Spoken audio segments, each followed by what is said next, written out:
Welcome to Verified Fears. Have you ever felt that something was watching you from the rearview mirror? Or heard sounds beneath the asphalt that shouldn't exist? The highway doesn't just connect destinations. It swallows memories, distorts time, and reveals things that were never meant to be seen. Tonight, you'll hear 11 accounts from travelers who encountered the unexplainable on roads, just like the ones you drive every day. Some made it home with questions they'll never answer. Others aren't sure they escaped at all. These moments happened in fog, in daylight, in silence, and in storms. And after tonight, you'll think twice before taking that next exit. But here's the thing. Once you start listening, you won't be able to stop. You ever driven through fog so thick it feels like the world just stopped existing? Like you're not on a highway anymore. You're just floating through some kind of liminal space where the rules don't apply. That's where I was when it started. 3 in the morning, somewhere on I-80 cutting through the flatlands of Nebraska. I'd been hauling freight for 12 years at that point. So believe me when I say I'd seen every kind of weather, every kind of night. But this fog, this was different. It didn't roll in gradually like fog usually does. One moment the road was clear under my headlights, the next it was like someone draped a wet curtain over the entire world. Visibility dropped to maybe 20 feet. My high beams just reflected back at me, turning everything into a wall of gray static. I slowed down, white-knuckled the wheel, and kept my eyes locked on the faint yellow line barely visible on my right. That's all you can do in conditions like that. You trust the line, you trust your instincts, and you keep moving. I wasn't alone out there, though. Or at least, I didn't think I was. About 15 minutes into the fog, I started noticing headlights behind me. Not right on my tail, but back there, faint and steady. Then another set appeared, then another. Within a few minutes, I could count maybe 6 or 7 pairs of lights strung out in a loose line behind me, all moving at the same cautious speed I was. It gave me a weird sense of comfort, you know? Like I wasn't the only idiot out here trying to push through this nightmare. There's something about seeing other drivers in bad conditions that makes you feel a little less alone, a little less vulnerable. I remember thinking, okay, we're all in this together. We'll get through it. But then I noticed something off. None of them were passing me. Now, I wasn't going fast, maybe 45 in a 55. But truckers are impatient. Somebody always wants to push ahead, fog or no fog. But these vehicles, they just stayed back there, locked into formation, like they were glued to the road.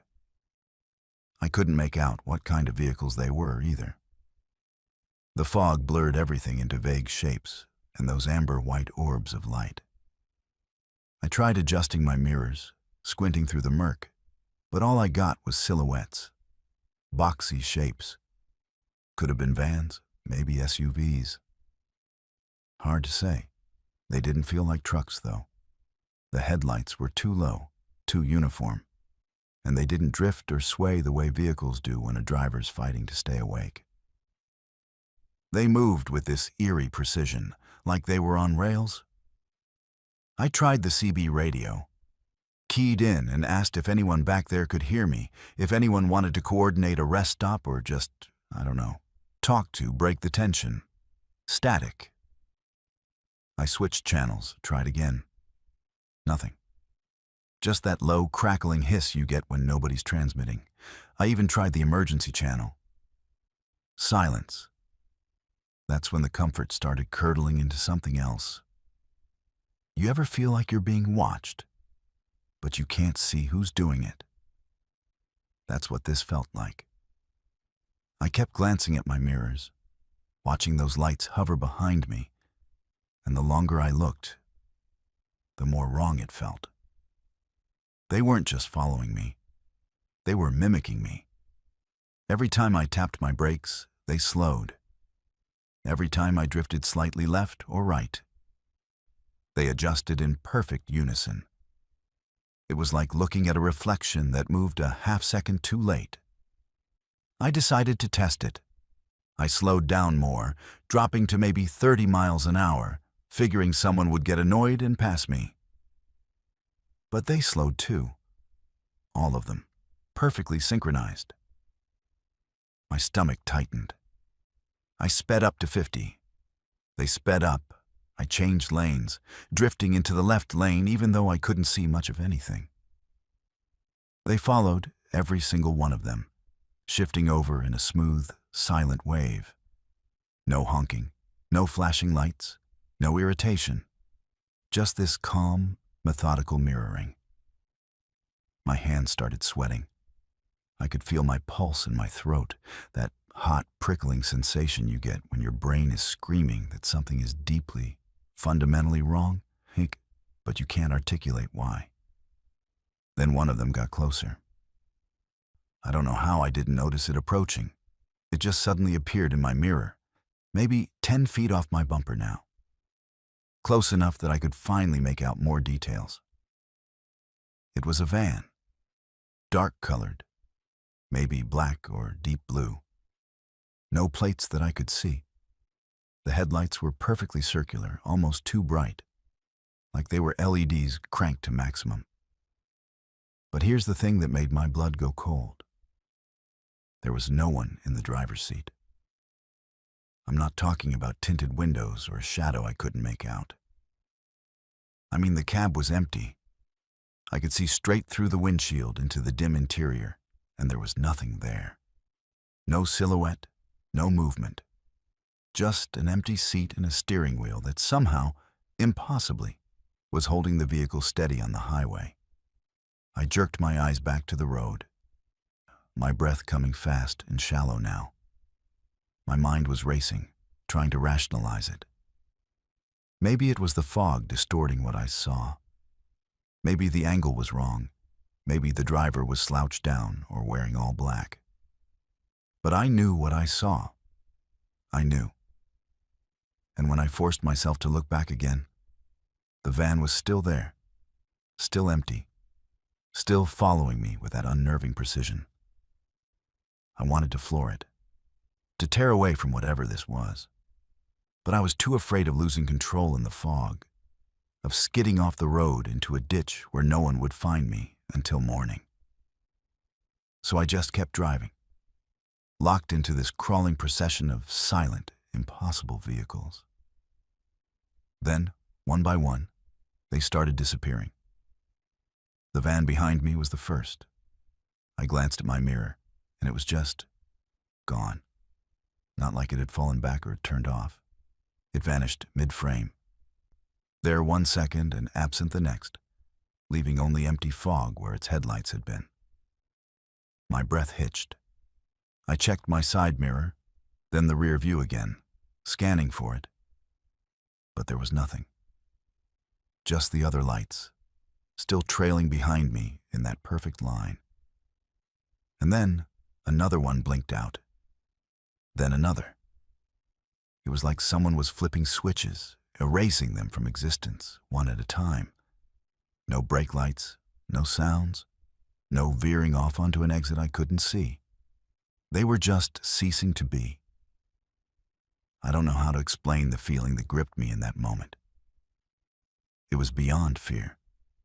It was a kind of existential vertigo, like the ground had dropped out from under reality itself. I wasn't just scared. I was unmoored. I started talking to myself, whispering under my breath, trying to anchor myself to something solid. I read the numbers on my dashboard out loud, checked my speedometer, touched the steering wheel to make sure it was real. My CB radio crackled with static, and for a split second I thought I heard a voice, low and garbled. But when I keyed in and asked if someone was there, the static swallowed it whole. I was shaking now, my whole body vibrating with adrenaline and dread. When I finally looked back again, they were all gone. Every single one. The fog stretched out behind me, empty and vast, swallowing the highway into nothing. I was alone. Completely, utterly alone. And somehow that was worse than being followed, because now I didn't know if any of it had been real. I didn't know if I'd imagined the whole thing. If exhaustion had twisted my perception into something nightmarish. But I could still feel it. The weight of those lights. The wrongness of those empty vehicles, the way they'd moved like they were tethered to me by invisible strings. I could still feel it pressing on my chest, suffocating me. I drove for another hour in that fog, not daring to stop, too terrified of what might be waiting for me if I pulled over. When the fog finally lifted, just as suddenly as it had appeared, I was somewhere in western Iowa. The sun was starting to bleed pale light across the horizon, and the highway looked normal again. Empty, but normal. I pulled into the first truck stop I saw and sat in the parking lot for 20 minutes, just breathing, just trying to convince myself that I was okay, that whatever had happened back there was over. But here's the thing I can't shake. The thing that keeps me awake some nights when I'm out here on the road. I checked my dash cam when I got home. I have one running 24/7, records everything in front of and behind my rig. I scrolled through the footage from that night, hoping to prove to myself that I'd seen something real, that I wasn't losing my mind. The fog was there. My truck was there. But the convoy, the lights, the empty van, none of it showed up. Just me, crawling through the fog, alone the entire time. And I still don't know which possibility terrifies me more. That they were never there, or that they were, and for some reason, they didn't show up on camera. Let me tell you about the worst decision I ever made. And it started with something as simple as ignoring a gut feeling. You know that voice in your head that tells you to keep driving, to not stop, to trust your instincts even when logic says you're being paranoid? I ignored that voice. And what happened next? What happened in that motel room in the middle of the Mojave Desert? It changed something fundamental in me. I don't sleep well anymore. I don't trust locked doors. And I sure as hell don't stop at roadside motels, no matter how tired I am, no matter how bad the weather gets. It was late August, maybe 9 or 10 at night, and we'd been driving for 14 hours straight. My partner and I were doing this cross-country move, hauling everything we owned in a packed U-Haul, trying to make it from Phoenix to San Francisco in 2 days. Ambitious, stupid, whatever you want to call it. We thought we could power through, take turns driving, maybe catch a few hours of sleep in the truck if we needed to. But then, the storm hit. And I'm not talking about rain. This was a full-blown desert thunderstorm, the kind that turns the sky purple-black and sends lightning crackling across the horizon like the world's splitting open. The rain came down so hard, it turned the highway into a river. Visibility was maybe 10 feet.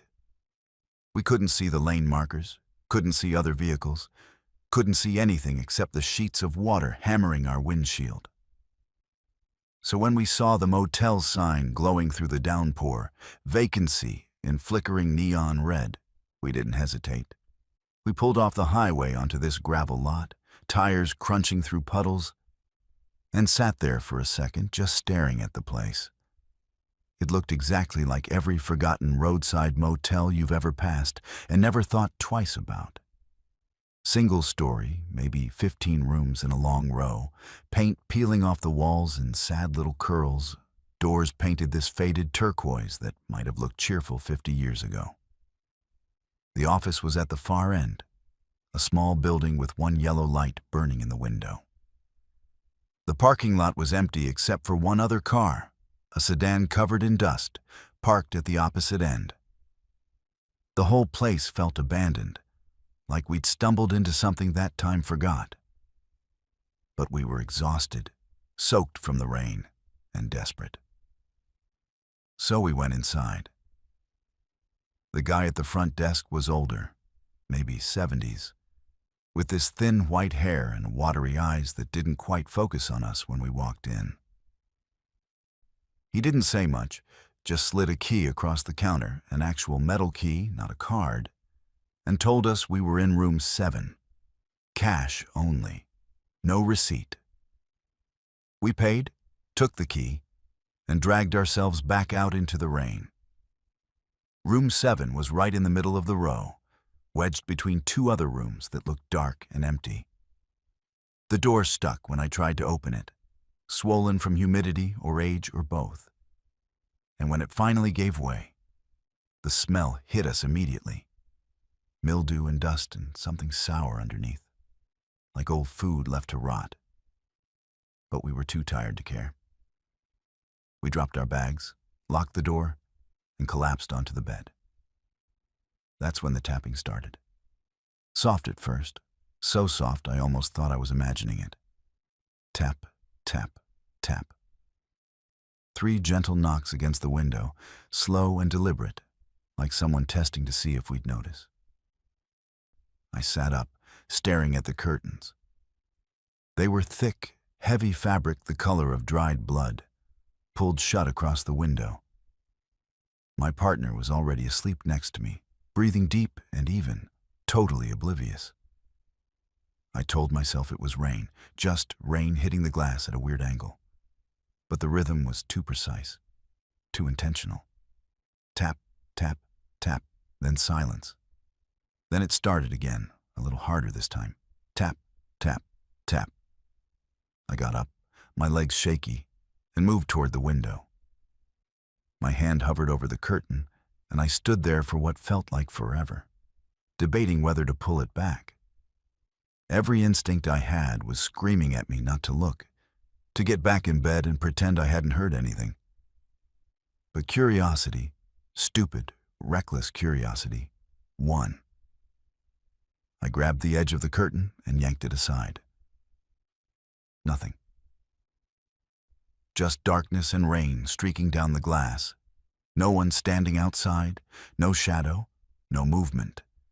Just the empty parking lot illuminated by the occasional flash of lightning.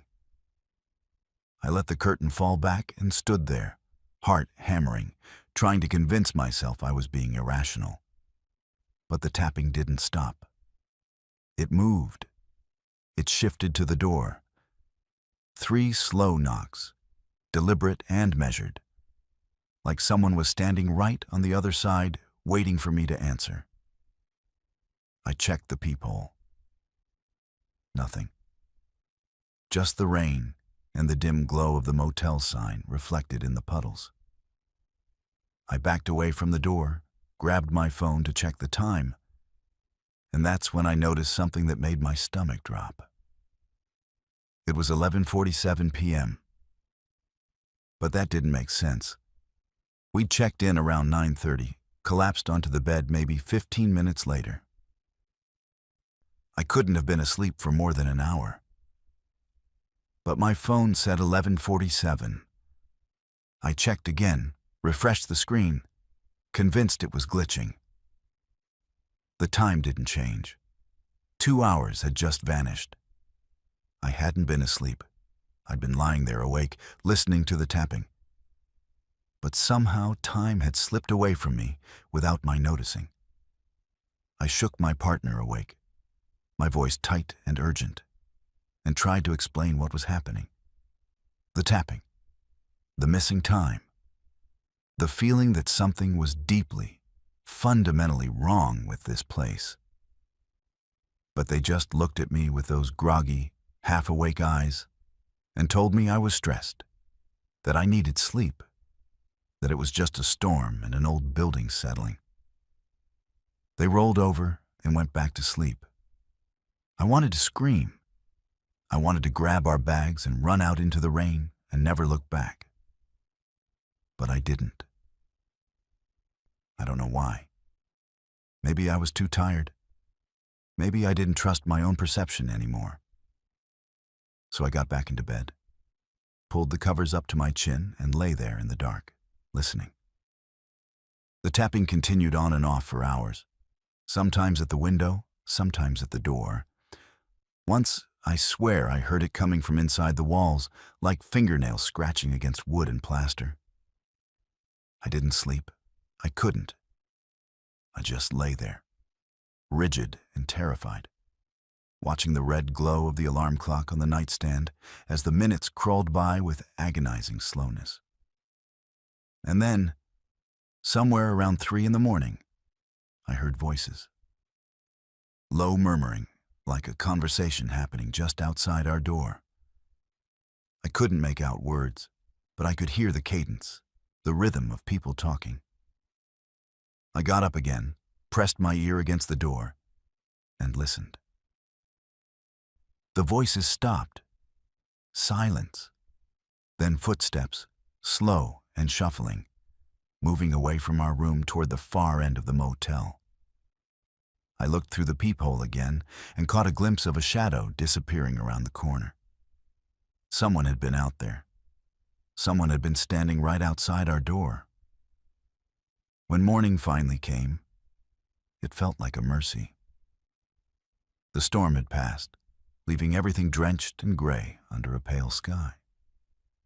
We packed up fast, didn't bother with showers or breakfast, just wanted to get out of there as quickly as possible. But when we walked outside, we both stopped dead. Our car, covered in dust, thick, heavy dust, like it had been sitting there for weeks instead of one night. And there were handprints all over the windows, dozens of them. Small handprints, like a child's, pressed against the glass from the outside, smudged and overlapping.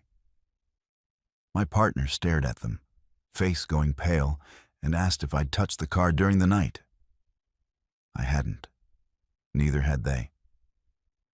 We stood there in the parking lot, staring at those handprints, and neither of us said a word. We just got in, locked the doors, and drove. We didn't talk about it for the rest of the trip. Not during the drive, not when we unpacked, not for weeks afterward. But then one night, maybe a month later, my partner finally brought it up. They asked if I remembered leaving the motel room at any point during the night. I said no, I'd been awake the whole time, I would have noticed. And then they told me something that made my blood turn to ice. They said they woke up once, sometime in the early morning hours, and I wasn't in bed. They looked around the room and saw me standing at the door with my hand on the knob, like I was about to open it. They called my name, and I turned around and got back into bed without saying a word. They thought I'd been sleepwalking. But here's the thing. I don't remember that. I have no memory of getting up, of going to the door, of standing there. And if I don't remember it, what else happened that night that I've forgotten? I've tried to find that motel since. Looked it up online, searched maps, even driven that same stretch of highway. It's not there. No motel, no sign, no evidence it ever existed. And sometimes, late at night when I'm lying in bed, I hear it again. Tap, tap, tap, soft and deliberate, like someone's still looking for me. I want you to picture something for me. You're alone in your car, driving through a mountain pass at midnight, nothing but rock walls on one side and a sheer drop on the other. No guardrails, no streetlights. Just your headlights cutting through the dark and the occasional reflective marker telling you there's still a road underneath your tires. You haven't seen another car in over an hour. Your phone has no signal. The radio is just static. And then you see something that shouldn't be there. Something that makes every rational thought in your head shut down and scream at you to turn around. That's where I was when this happened. That's the moment everything I thought I understood about the world cracked wide open. I was a sophomore in college, driving back to campus after Thanksgiving break. I decided to take the scenic route through the Cascades because I was young and stupid and thought it would be an adventure. The main highway would have added 2 hours to my trip, but this mountain pass, Route 20, winding through the North Cascades, cut straight through. Everyone told me not to take it at night. My mom, my roommate, even the gas station attendant where I filled up before heading into the mountains. They all said the same thing. Wait until morning. It's not worth it. People get lost up there. But I was confident. I had GPS, a full tank of gas, and the invincibility complex that comes with being 20 years old. So I ignored them. Big mistake. The first hour was fine. Beautiful, even. The road twisted and climbed through dense forest, and my headlights would occasionally catch the eyes of deer or raccoons watching from the trees. The temperature dropped steadily as I gained elevation, and patches of fog started appearing, clinging to the road in wispy layers. By the time I reached the actual pass, the highest point where the trees thinned out and gave way to bare rock, it was just past midnight. That's when I noticed the lights. At first, I thought they were other cars. Headlights, maybe, from vehicles somewhere off the main road, either on a service road or a hiking trail. But these lights weren't moving like car lights. They were drifting, floating almost, about 50 yards off the road to my right, hovering in the darkness above the rocky terrain. There were 3 of them, spread out in a loose triangle, glowing this pale yellow-white color that reminded me of old street lamps. They moved slowly, bobbing up and down like they were suspended on invisible strings. I slowed down, squinting through my passenger window, trying to figure out what I was looking at. Drones, maybe? Helicopters? But there was no sound. No engine noise, no rotors, nothing. Just silence and those lights, drifting through the dark. I told myself to keep driving. Whatever they weren't my problem. But curiosity got the better of me. I pulled over onto a narrow shoulder, put the car in park, and just watched them for a minute. They moved in this strange, synchronized pattern, rising and falling together, never getting closer or farther from each other. And then one of them changed direction. It stopped bobbing and started moving toward the road, toward me. I felt my chest tighten. The light grew brighter as it approached, and I could see now that it wasn't a solid glow. It pulsed, flickering like a dying bulb, and there was something in the center of it. A darker shape, vaguely human-sized, silhouetted against the light. My hands gripped the steering wheel so hard my knuckles went white. The light stopped maybe 20 feet from my car, just beyond the edge of the road, hovering at eye level. And that's when I heard it. A voice, faint and distorted, like it was coming through a bad radio connection, but unmistakably a voice. It said 3 words, slow and deliberate. Don't go further. I'm not kidding. That's what it said. Don't go further. My breath caught in my throat. I stared at the light, my mind racing to rationalize what I was hearing. A speaker? Some kind of prank?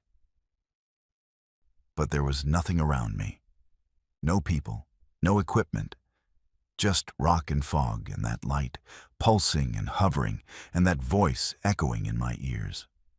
Then the light drifted back, rejoining the other 2, and all 3 of them began moving away, disappearing into the darkness beyond the edge of the road. I should have listened. I should have turned around right then and driven back the way I came. But I didn't. I convinced myself I'd imagined it, that exhaustion and isolation were playing tricks on me, that there had to be a logical explanation. So I put the car in drive and kept going.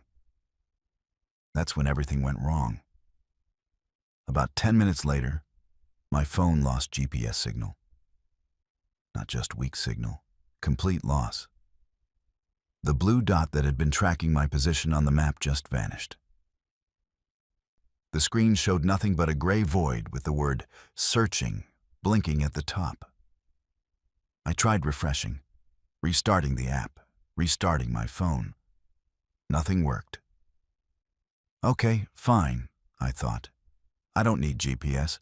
I'm on a road. Roads go somewhere. Just follow the road. Except the road started doing things roads shouldn't do. It narrowed, first gradually, then sharply, until it felt like my car was barely fitting between the rock walls on either side. The pavement got rougher, cracked and uneven, and I started seeing potholes I had to swerve around. None of that had been there on the way up. I distinctly remembered the road being smooth, well-maintained, 2 full lanes. But now it was barely wide enough for one vehicle, and the fog was getting thicker, creeping across the asphalt in heavy waves. My headlights just reflected back at me, turning everything into a claustrophobic tunnel of white. Then I realized I hadn't seen a mile marker or a reflective sign in at least 20 minutes. No indication of where I was, how far I'd gone, or how far I had to go. Panic started creeping in, cold and sharp. I slowed down to a crawl, leaning forward over the steering wheel, straining to see the road ahead. And that's when I heard the tapping on the roof of my car.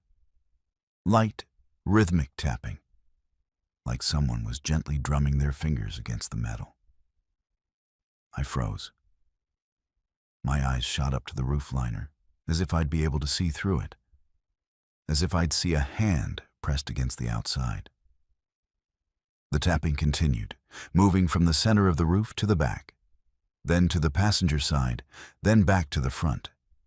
It was circling my car. I hit the gas. I didn't care about the fog or the potholes or the narrow road anymore. I just needed to move, to get away from whatever was up there. The tapping stopped. But then I heard something worse. Voices. Multiple voices, whispering just outside my windows, too low to make out words, but loud enough to know they were there. I could hear them moving alongside the car, keeping pace no matter how fast I drove. My heart was hammering so hard I thought it might burst. I fumbled for the window controls, made sure they were all the way up, checked the locks 3 times.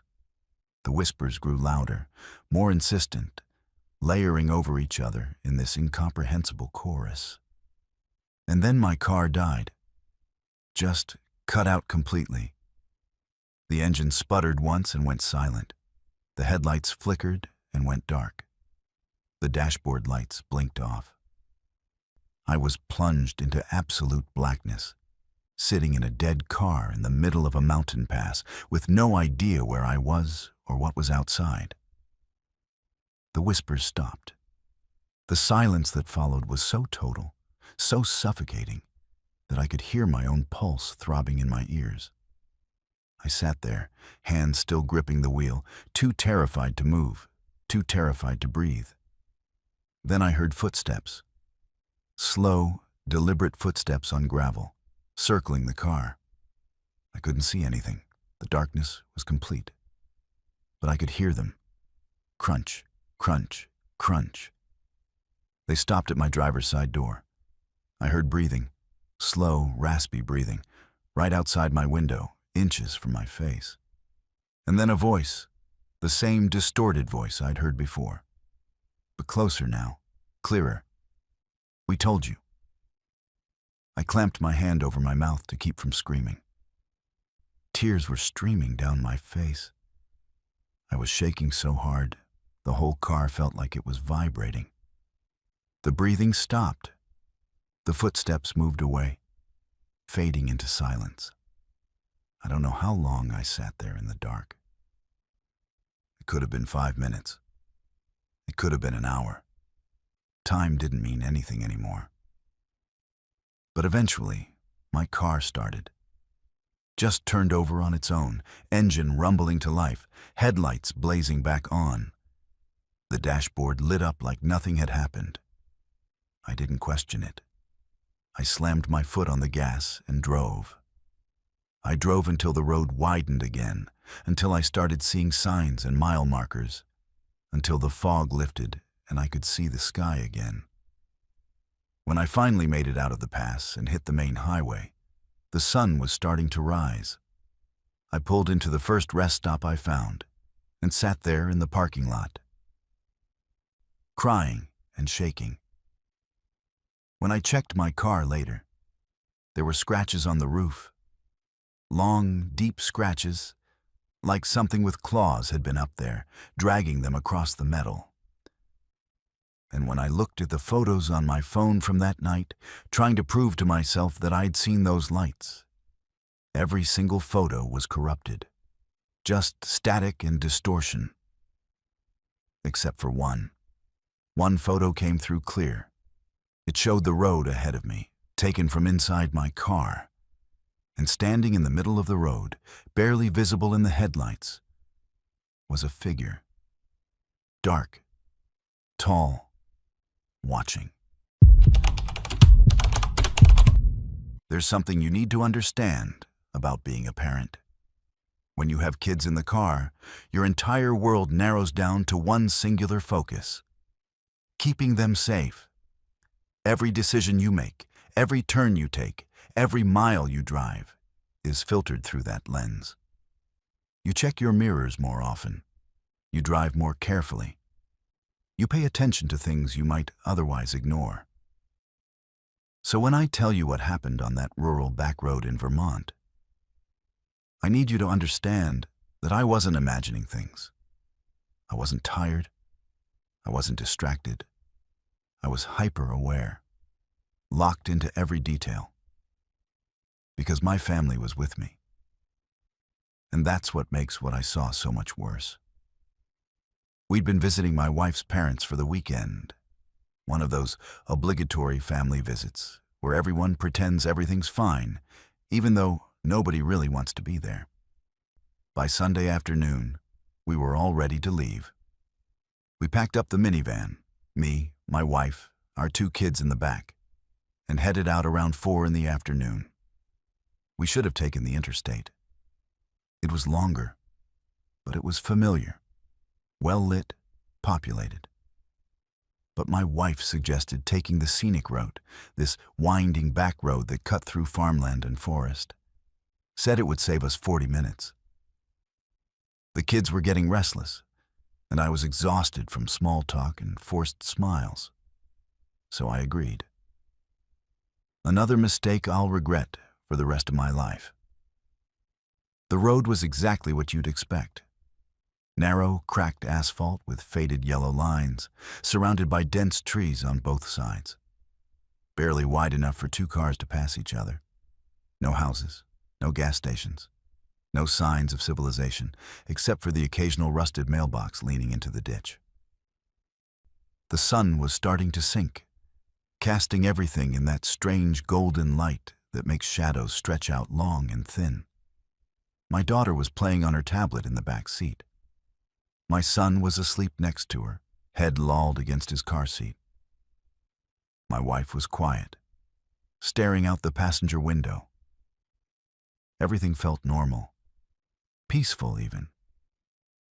Then I noticed something in the rearview mirror. A shape, dark and indistinct, maybe 20 yards behind us, moving along the shoulder of the road. At first, I thought it was a person walking, maybe someone whose car had broken down. But the longer I watched, the more wrong it looked. The shape didn't move like a person. It moved too smoothly, almost gliding. And it was keeping pace with us, even though I was doing 45 miles an hour. I blinked, adjusted the mirror, convinced I was seeing things. But it was still there, And then I realized there was another one on the opposite side of the road. Same dark shape, same smooth gliding movement, matching our speed exactly. I didn't say anything to my wife. Not yet. I didn't want to alarm her if it turned out to be nothing. Maybe it was shadows, I told myself. Maybe it was the angle of the sun playing tricks through the trees. But when I checked the side mirrors, I could see them there too. Clearer now. They looked like figures. Tall, human-shaped, but somehow not quite right. Too thin, too elongated. And they were definitely keeping pace with us, moving parallel to the car on both sides of the road. My hands tightened on the wheel.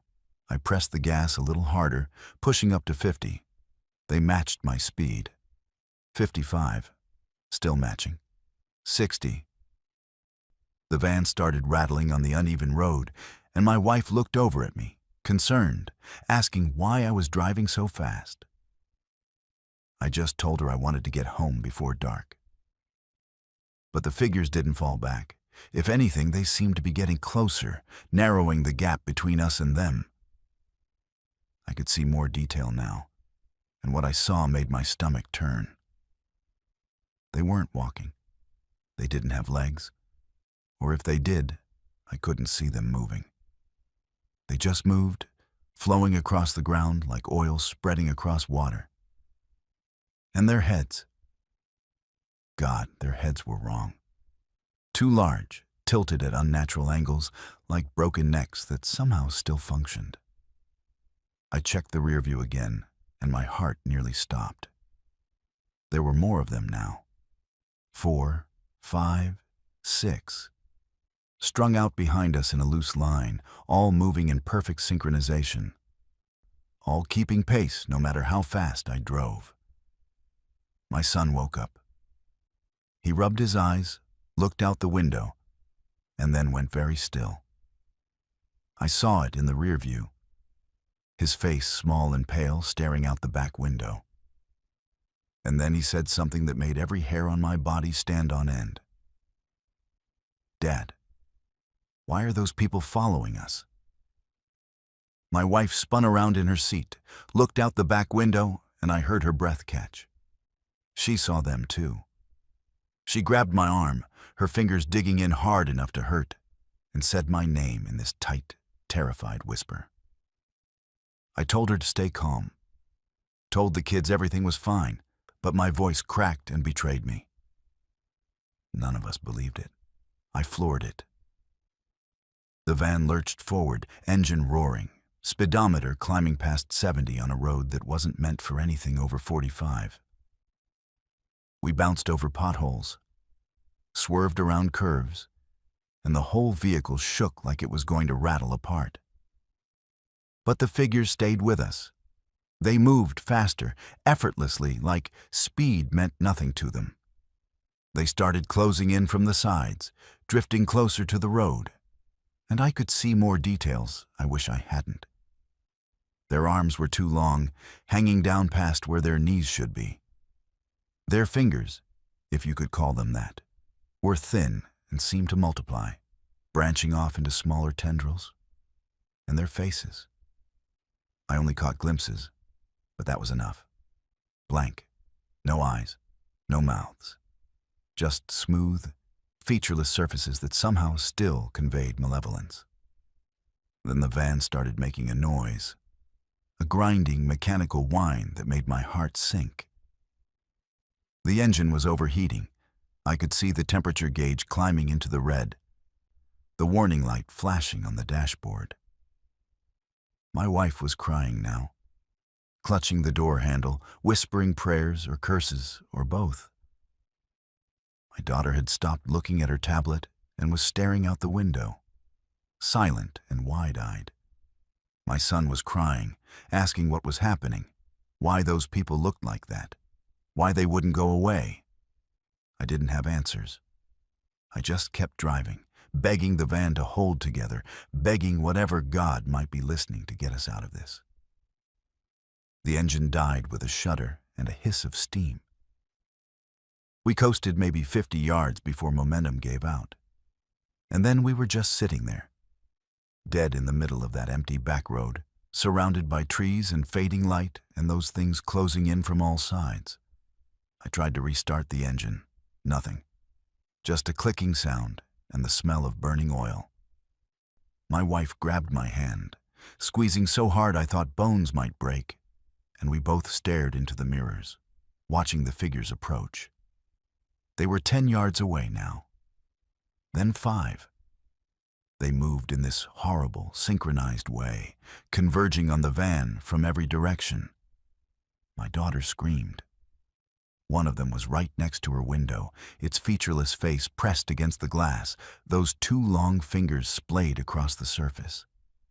I yelled for everyone to get down, to stay away from the windows, and we all huddled in the center of the van, holding each other, trying to make ourselves as small as possible.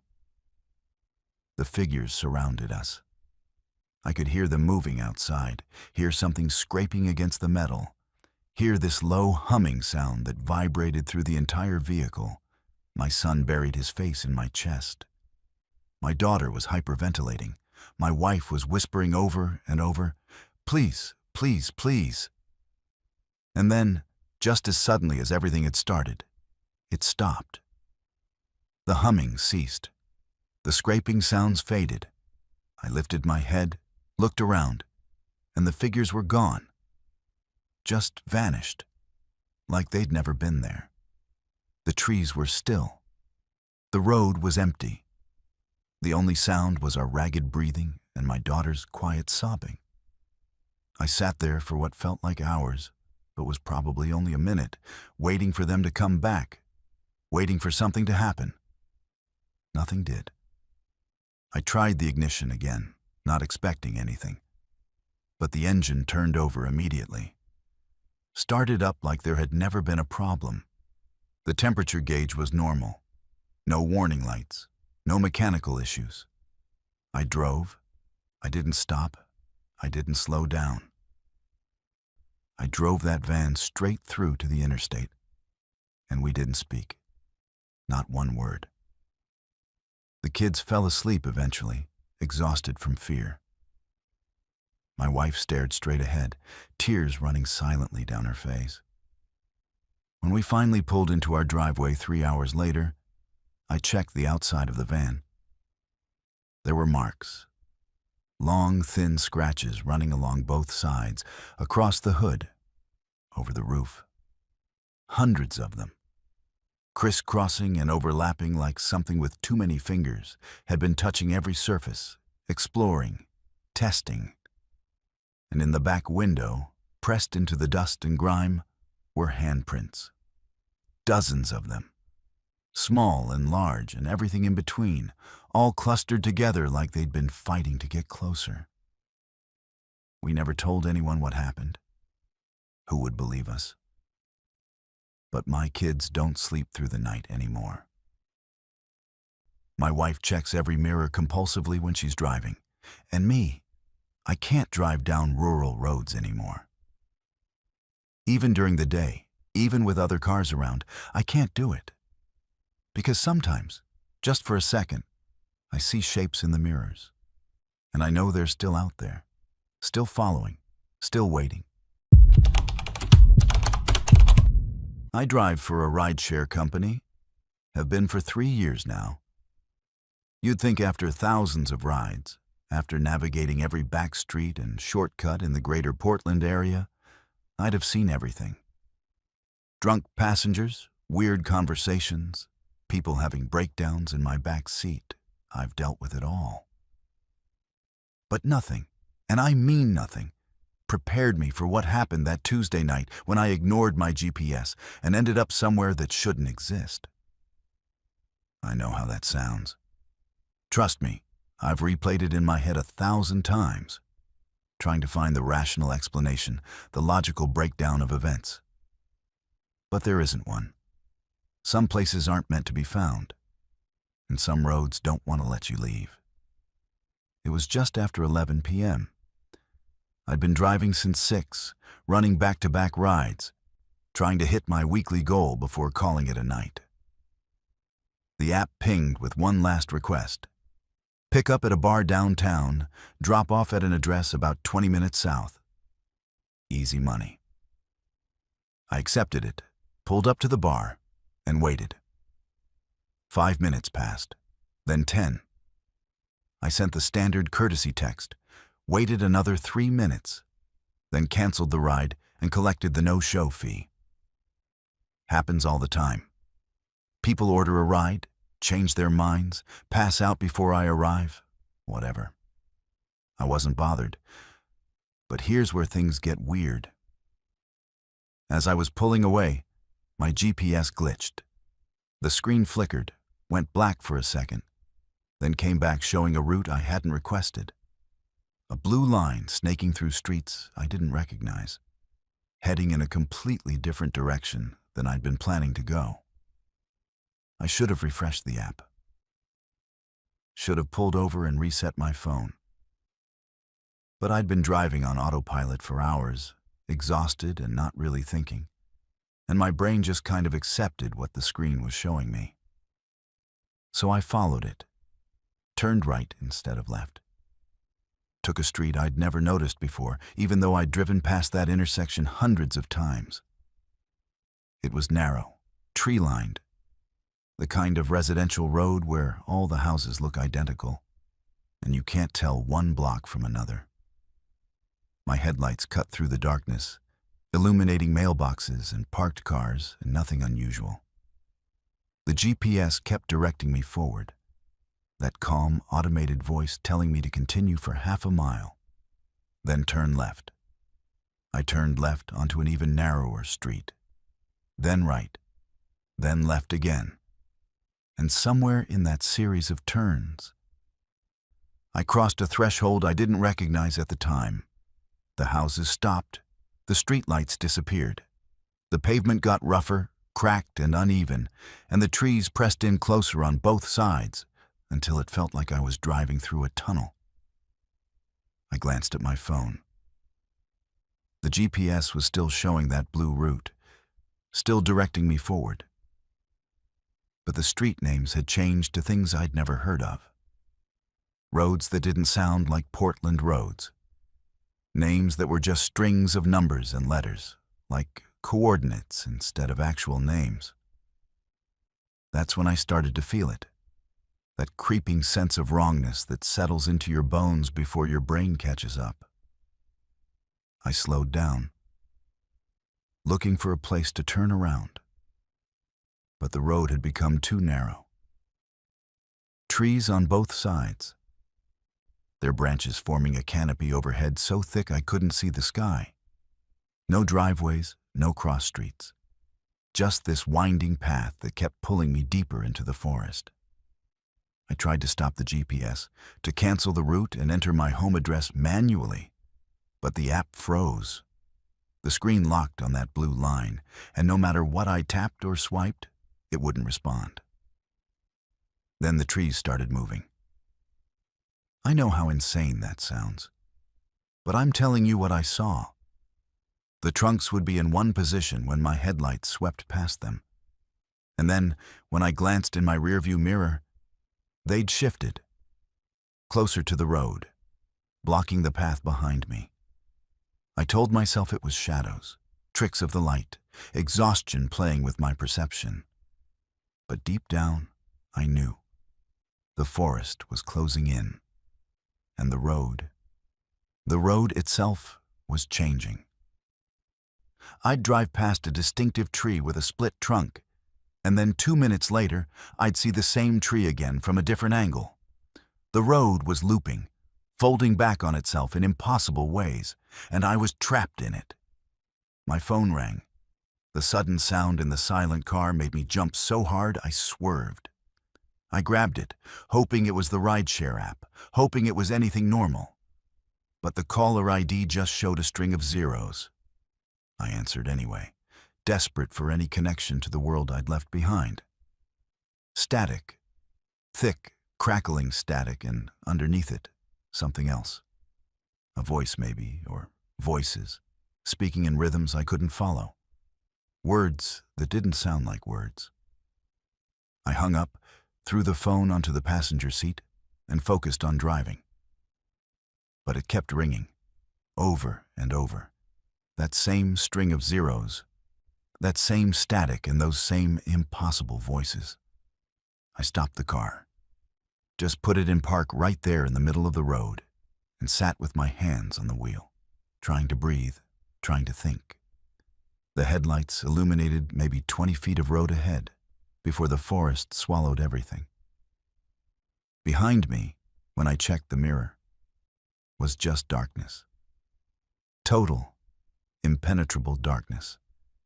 Like the road simply ceased to exist the moment I passed over it. My engine was still running, but I could hear something else now. A rustling in the trees. Movement.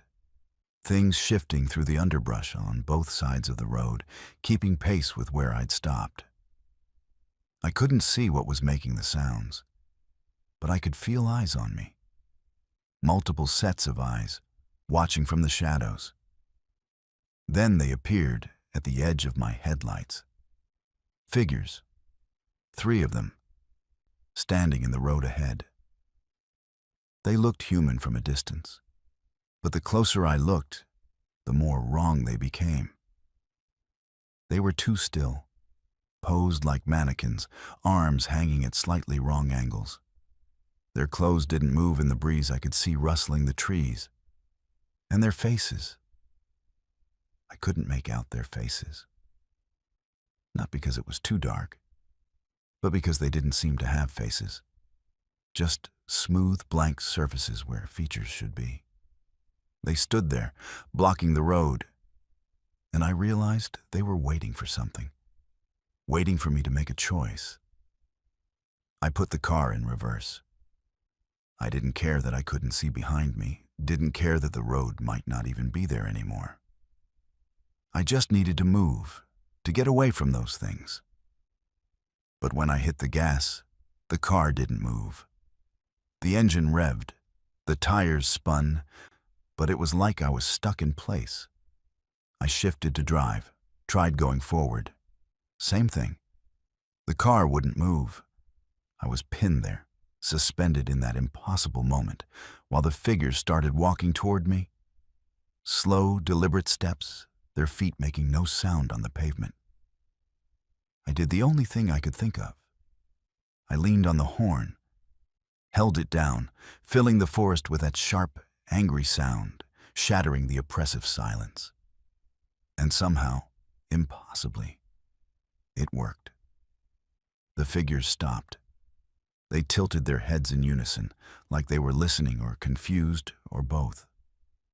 My car lurched forward suddenly, breaking whatever had been holding it, and I floored it. I drove straight at them, half expecting to hit them, half expecting them to stop me.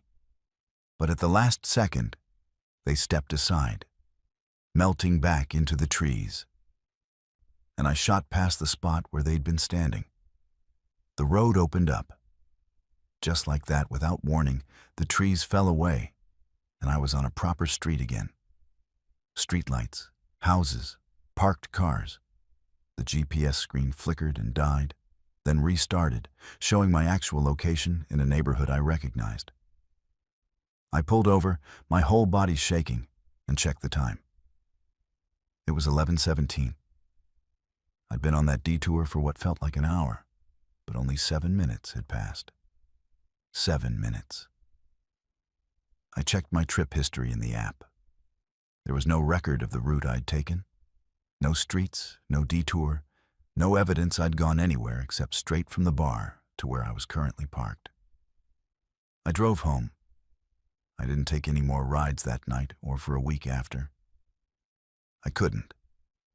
Every time I got behind the wheel, I'd feel it again, that sense of being pulled somewhere I didn't want to go, of roads that reached out and grabbed you and wouldn't let go.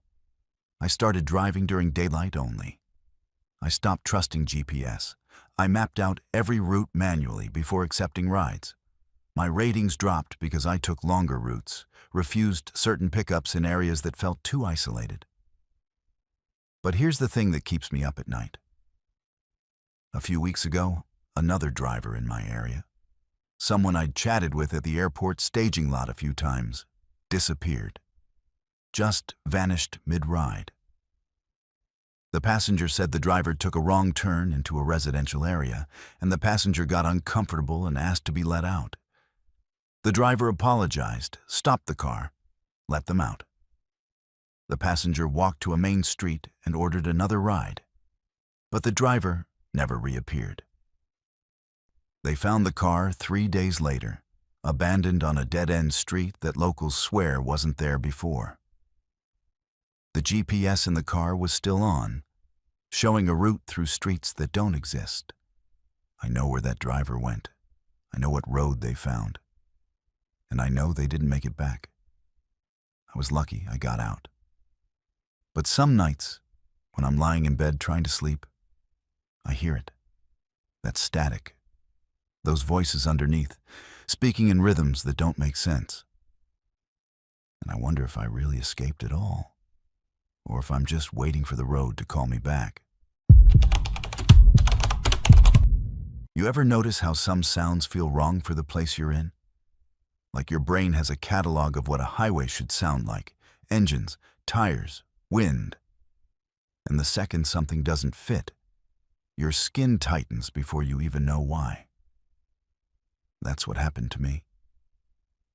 I was alone on a long, empty stretch of road, and underneath the steady thrum of my tires, I started hearing something else. Not outside, not in the engine, under the road itself. If you stay with me, really picture what I'm telling you, you'll understand why I can't drive at night anymore without turning the radio off and listening, just to make sure it isn't happening again. It was late, around 2 in the morning, on a highway that was half finished. One of those long construction zones where they narrow everything down to a single lane and choke the road with cones and barriers. I'd taken a last-minute job across state lines, and the company needed me back by morning. So I drank my coffee, shrugged off the heaviness in my eyes, and told myself I could push through. The sky was this low, featureless gray, like the clouds were sitting on the roof of the car. A slow drizzle tapped at the windshield, not enough for a storm, just enough to smear the light from my headlights into a hazy glow. I remember feeling almost comforted by the monotony of it. One lane, no exits, no decisions. Just point the car forward and go. They had the speed limit reduced to 45 through the work zone, so I set the cruise control and let the engine settle into a soft, constant hum. Concrete barriers ran along both sides, close enough that I felt like I was threading the car through a narrow tunnel. On my left, the opposite lanes were closed, ripped up and unfinished, dotted with heavy machinery sleeping in the dark. On my right was just a wall of concrete, high enough to block any view of what lay beyond. It felt sealed, contained, like the world outside had been shut out. I turned down the radio to relieve the headache creeping in behind my eyes and let the quiet settle over the car. That's when I heard it. A sound under everything else, hiding beneath the rumble of the tires and the distant whisper of wind. At first, it was just a sensation, more than a sound. A faint vibration coming up through the floorboards, like someone far below was knocking gently on the underside of the car. I thought maybe it was just the new pavement. They'd been digging, laying fresh asphalt. Sometimes that can create weird sensations. But the farther I drove, the more distinct it became. It wasn't random. It had a pattern. A kind of dragging rhythm that rose and fell, like something was moving slowly beneath me, scraping along the underside of the road. I turned the radio off completely, the silence snapping into place so hard it rang in my ears. For a few seconds, all I heard was the steady thump of the tires over the seams in the concrete. Then, there it was again. A low, dull thud from below, followed by a scraping sigh that vibrated up through the steering column and into my hands. Thud, drag, thud, drag. Like a heavy body being pulled along rough ground. The hairs on my arms lifted. I told myself it was equipment under the overpass or some kind of underground work, pipes maybe, or machinery. But the work zone was empty. No lights, no movement. Just my car and that sound. I eased off the cruise control and let my speed drop. As I slowed, the sound changed. It didn't stay behind me like something stationary would. It adjusted, matched. The dragging slowed, the thuds came farther apart, perfectly synchronized with the speed of my car. I pressed the gas again, and the rhythm quickened, like whatever was underneath me was keeping pace. It hit me then that the noise wasn't coming from one spot. It was traveling with me, under me, as if I were rolling along on top of it. My mouth went dry. I pressed my heel harder into the floor to ground myself.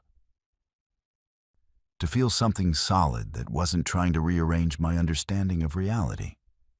The pedal was firm under my foot. The steering wheel felt normal.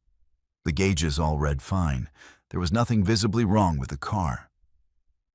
But that sound kept threading itself through the quiet, tapping at my nerves.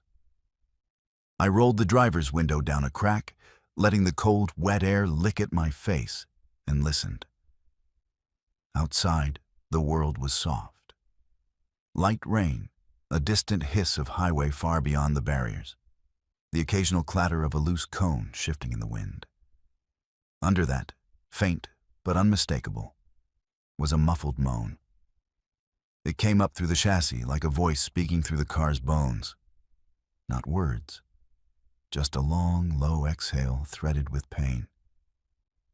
It started at the front, near the pedals, and moved beneath my seat before fading near the back wheels.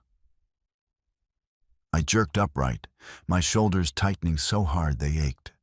I almost slammed on the brakes, but the thought of stopping, of letting whatever was under there catch up and settle directly beneath me, made my chest clench.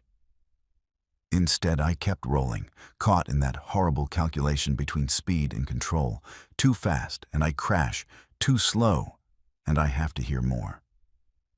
The construction signs ticked past in the edges of my headlights. Road work ahead. Single lane, uneven surface, fresh pavement.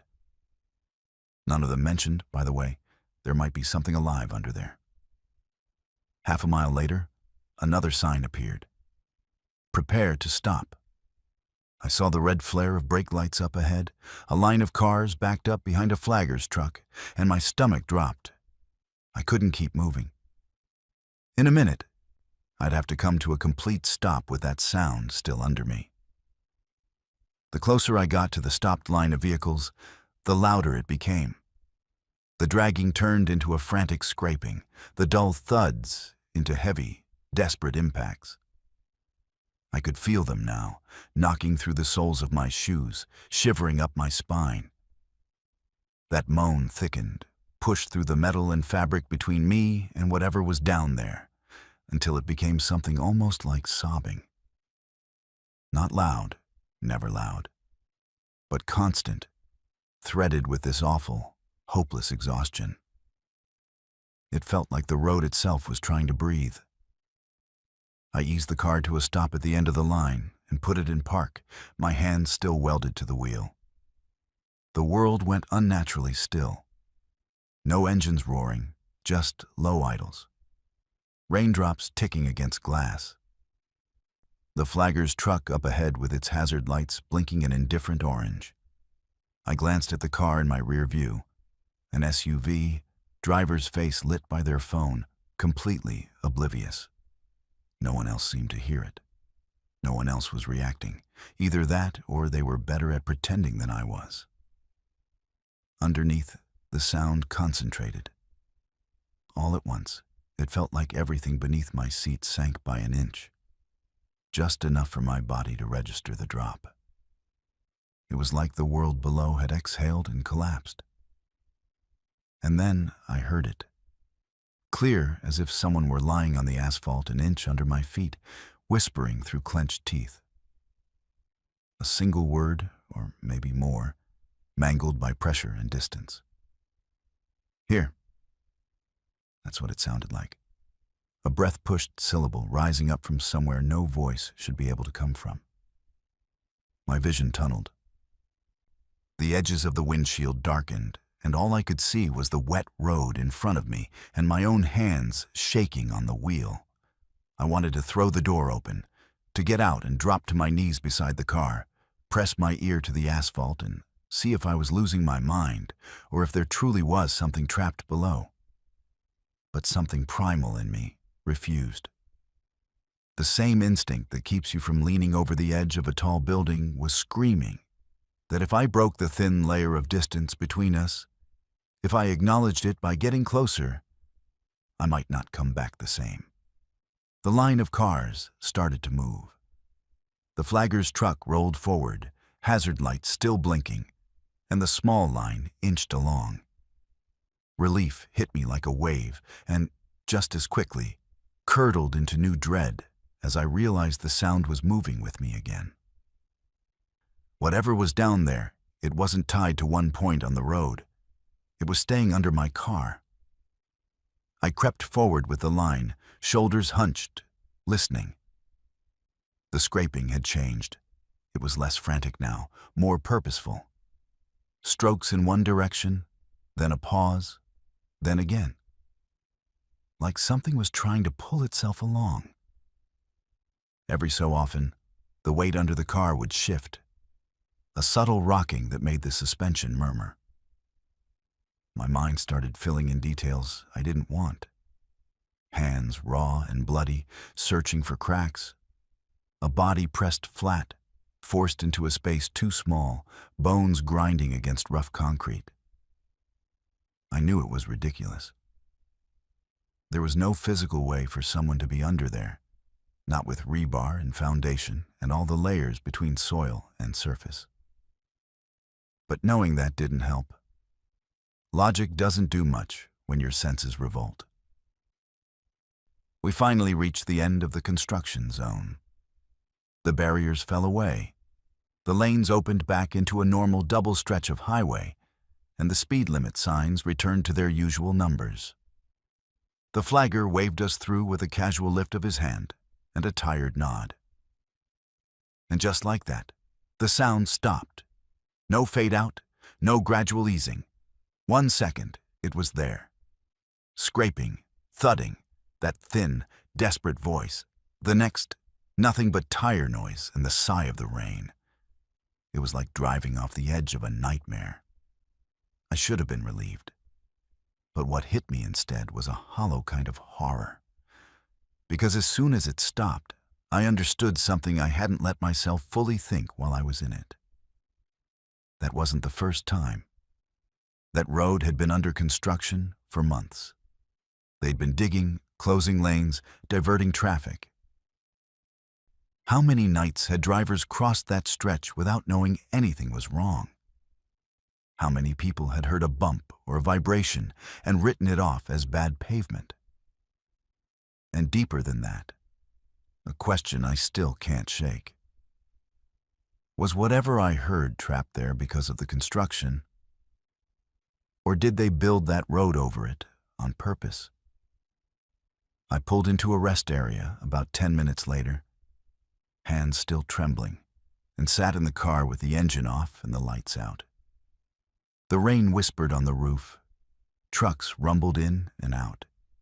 People came and went under the glow of sodium lamps. Everything looked aggressively normal. I opened the door, stepped out onto the wet concrete, and just listened. My shoes squeaked. Distant engines hummed. Somewhere, a vending machine whirred. No scraping, no voices, no impossible weight lurking under the surface. I thought about getting down and putting my ear to the ground anyway, just to prove to myself that it was over. I even bent my knees, halfway to crouching, before my body locked up. I couldn't do it. I couldn't willingly put my head closer to whatever might be under there and invite it into my ear, my skull, my thoughts. Some lines, once crossed, you don't get to come back from. You can tell yourself this was exhaustion, that I hallucinated the whole thing after too many hours on the road. I'd love to believe that. It would make my life a lot easier. But here's what's kept me from fully accepting that tidy explanation. I went back a month later. During the day. Out of morbid curiosity or stubbornness, I don't know which. The construction was done. Fresh blacktop, clean lines, smooth as glass. But halfway through that same stretch, every radio station I tried turned to static. My phone dropped its signal for exactly 2 miles. And there, in the stillness under the music and the road noise, just for a moment, I felt it again. The faintest tremor in the floorboard. One slow, distant thud from below. Like something reminding me it was still down there. If you ever find yourself driving through a long construction zone at night, and you feel a sound instead of hearing it, if the road suddenly feels like more than just concrete and rebar, do yourself a favor. Turn the music off, listen closely, and whatever you do, don't stop. You know that feeling when you're already on edge before anything actually happens? When your body knows something is wrong long before your mind will admit it? That was me that night. If we were sitting together right now, and you asked why I don't do long daytime highway drives anymore, not even in perfect weather, this is the story I'd have to tell you. Because what happened to us didn't depend on darkness. It happened in the middle of a bright, endless stretch of sun. No fog, no storm, nowhere to hide, nowhere to pretend, it was just shadows. There were 2 of us on that trip, just friends splitting the drive on a cross-country move. The plan was simple. Alternate every few hours. Keep it light. Take the scenic route through the flat center of the country because it seemed cheaper and faster than dealing with traffic near big cities. It was the 3rd day on the road when it really started. We were somewhere in the middle of a long, straight highway that felt like it stretched from one edge of the planet to the other. No exits in sight, no billboards, no towns. Just the asphalt, the sky, and that dry, buzzing heat that makes the air above the road shimmer like it's about to peel open. I was behind the wheel. The sun was high and brutal, so bright it washed the color out of everything. The sky looked too big, like it was leaning down on the car. My friend was half asleep in the passenger seat, sunglasses on, feet braced against the dashboard. We'd been on that same stretch of road for what felt like hours. Yellow lines ticking by, the same low scrub and fenced-off fields on both sides. No curves, no elevation changes, no landmarks. Just straight, straight, straight. It should have been boring. It should have been the least memorable part of the entire trip. I only realized something was wrong when I checked the clock on the dash. It read 1:37 p.m. That made sense the first time I saw it. But when I glanced again what felt like 15 or 20 minutes later, it still said 1:37. Same exact numbers. Same position of the sun. Same stretch of road. I frowned, tapped the dash like that would somehow fix it, then glanced at my phone in the cup holder. 1:37 p.m. No notification of lost signal. No glitch icon. Just time. Frozen on that exact minute. Like everything else had kept moving forward, but the clock refused to acknowledge it. I didn't say anything at first. I told myself I'd misread it. That highway driving does weird things to your sense of time. That maybe it had only been a minute or 2. My friend snored softly. The air conditioner hummed. The tires whispered across the pavement in that constant hypnotic drone that settles into your skull. But a creeping unease started to curl in the pit of my stomach. I forced myself to look up and focus harder on the road, scanning ahead for anything new. A sign, an overpass, a change in the pattern of fencing along the side. We passed a green mile marker on the right, 214. I remember it clearly because I read it out loud in my head just to have something to hold on to. 214. Okay, progress. The car rolled on. The horizon shimmered. Sweat prickled along my spine beneath my shirt, even though the interior was cool. A few minutes, what I thought were a few minutes. Later, we passed another green mile marker. 215.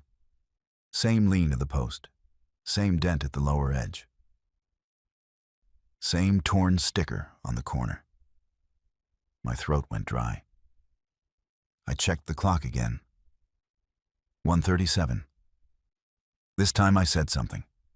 I reached over and nudged my friend's arm, my voice a little too steady as I told them to wake up and look at the time. They groaned, took off their sunglasses, blinked blearily at the dash, then at their phone. Both said 1:37.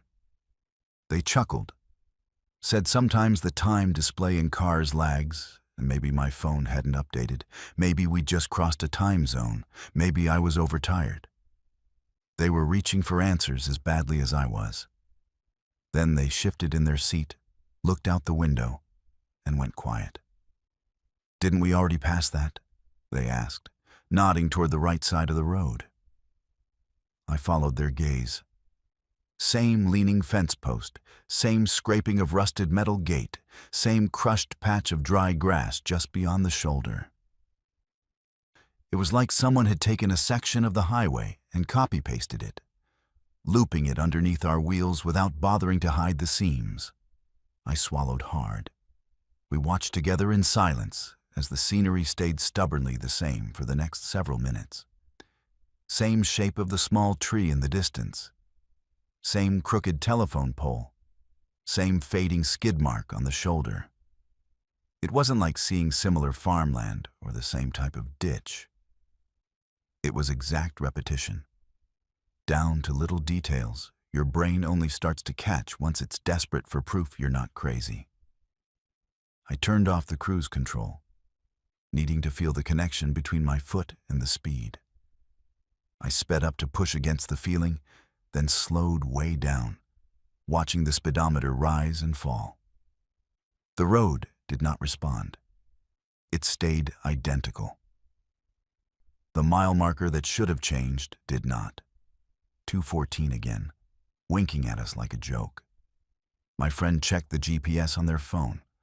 According to the map, we were moving. The little blue dot crawled forward along the highway. Distance to the next town ticked down. On the screen, we were progressing through space like normal travelers. But outside the windshield, reality was stuck on repeat. We decided to test it. There was no one behind us. No one had appeared in the mirror for a long time. So I eased the car over onto the shoulder and came to a complete stop. Dust swirled lazily around us, catching in the sunlight. The engine idled. Inside the car, the air felt heavier, like the atmosphere had thickened. We sat there, both of us staring at the clock. 1:37. My friend opened their phone and started a timer. Seconds counted up. 10, 20, 30. Time moved on the screen, marching forward exactly the way it should. The clock on the dash did not. 1:37. The world outside did not. The air stayed exactly as bright. No cloud shifted, no shadow lengthened. The heat pressed in, unchanging. "Let's turn around," my friend said, voice low. "Just turn around. Go back." I put the car in gear, heart hammering, and pulled a careful U-turn across both lanes of the empty highway. Now we were facing the direction we'd come from, or should have. I pressed the gas and started driving. The scenery flowed past. The same tree, the same fence, the same dented metal gate, the same 214-mile marker. We had changed direction, but the loop had not. It was like we were a toy car dragged back and forth over the same track. The timer on the phone kept ticking. The clock stayed locked. There's a special kind of fear that comes in when you realize help might not exist where you are. It's not like being lost in a city or stranded with a flat tire. Even then, there are rules. Physics, time, distance. Call for help. Walk to a gas station. Wait long enough, and the position of the sun will prove the day is still moving forward. Out there, on that strip of highway that had stopped obeying, none of those anchors held. We tried calling someone, anyone, just to hear a human voice. The calls would not go through. Not a busy signal, not a dropped call. Just the ringing that never ended, like the network was stretching towards something that wasn't there. We argued, I'll admit that. Panic does that to people. My friend wanted to stop the car, get out, and see if walking changed anything. I wanted to keep moving, because every instinct I had screamed that leaving the vehicle meant stepping fully into whatever this was. Finally, we compromised. We'd slow to a crawl, roll down the windows, and look for anything at all, that wasn't part of the repeating pattern. So we did. Windows down, hot air flooding in, my foot barely touching the gas. The engine's hum seemed wrong in the heavy quiet. The road noise sounded thinner, almost hollow. I started talking just to fill the silence, pointing out cracks in the asphalt, bits of trash on the shoulder, anything that marked change. For a moment, it almost worked. I spotted a new piece of torn white plastic snagged in the fence that hadn't been there a minute before. My friend saw a different tire mark on the opposite lane. Hope flared. Maybe we were moving out of it. Maybe it had been a weird little pocket and we were finally crossing the edge. Then we saw the car. Same make, same model, same color. Parked on the shoulder ahead, angled slightly toward the ditch. Windows up, lights off. It was our car. There was no other way to say it. Same scratch on the rear bumper. Same cracked plastic near the front plate. Same faded air freshener dangling from the rear view. The only difference was that we were inside our car, moving, and that one was utterly still. I slowed to a stop without meaning to. My brain just refused to process motion. We sat there, staring at ourselves, if that's what it was. The world around us remained frozen at 1:37 p.m. The other car, our car, did not vanish, did not glitch, did not blur. It just existed, quiet and wrong, like a photograph dropped into a place it didn't belong. My friend whispered that we should not get out. I agreed so completely, my hands wouldn't even go near the door handle. Instead, I did the only thing left that felt possible. I put my foot down as far as it would go. The car lurched forward, engine screaming as we shot past the still version of ourselves. For an instant, as we drew parallel, I swear I saw movement inside it. A shadow in the driver's seat, a shape leaning forward over the wheel. I didn't let myself focus. I just kept my eyes locked on the strip of road ahead, waiting for some sign it was changing, that the loop was breaking. We crossed some invisible threshold. I know that because of how sudden it was. One heartbeat, we were barreling along that endless, repeated mile. The next, the light shifted. Just a fraction, just enough to make my eyes water. A sign appeared on the right that we hadn't seen before. Next, exit 2 miles. The clock on the dash flickered, then jumped to 2:09 p.m. My friend's phone buzzed with a backlog of delayed notifications. Far behind us, in the mirror, there was only empty road. No duplicate car, no repeating fence. Just an ordinary highway dissolving into distance. We didn't speak for a long time after that. When we did, it was only to confirm the details. Make sure we both remembered it the same way. The clocks, the mile marker, the other car. We tried to rationalize it, to fold it into some story where we'd been half asleep or misreading signs or suffering some shared episode of highway hypnosis. But then we looked at the trip meter. According to the odometer, we had driven an extra 50 miles that didn't match any features on the map. 50 miles of nowhere. If you ever find yourself on a road that feels like it stopped making sense, don't try to be clever. Don't test it. Don't loop it. Don't get out to see what's really happening. Turn around the moment your gut twists and get back to somewhere that has clocks and people and bad coffee and ugly gas station bathrooms. Places that obey time. Because out there, where the horizon doesn't move, where the sun hangs in place and the mile markers lie, something else is driving, and you're just along for the ride. If you were sitting next to me right now and asked why I will never, ever pick up a hitchhiker again, no matter how harmless they look, no matter how bad the weather is, I'd start with this night.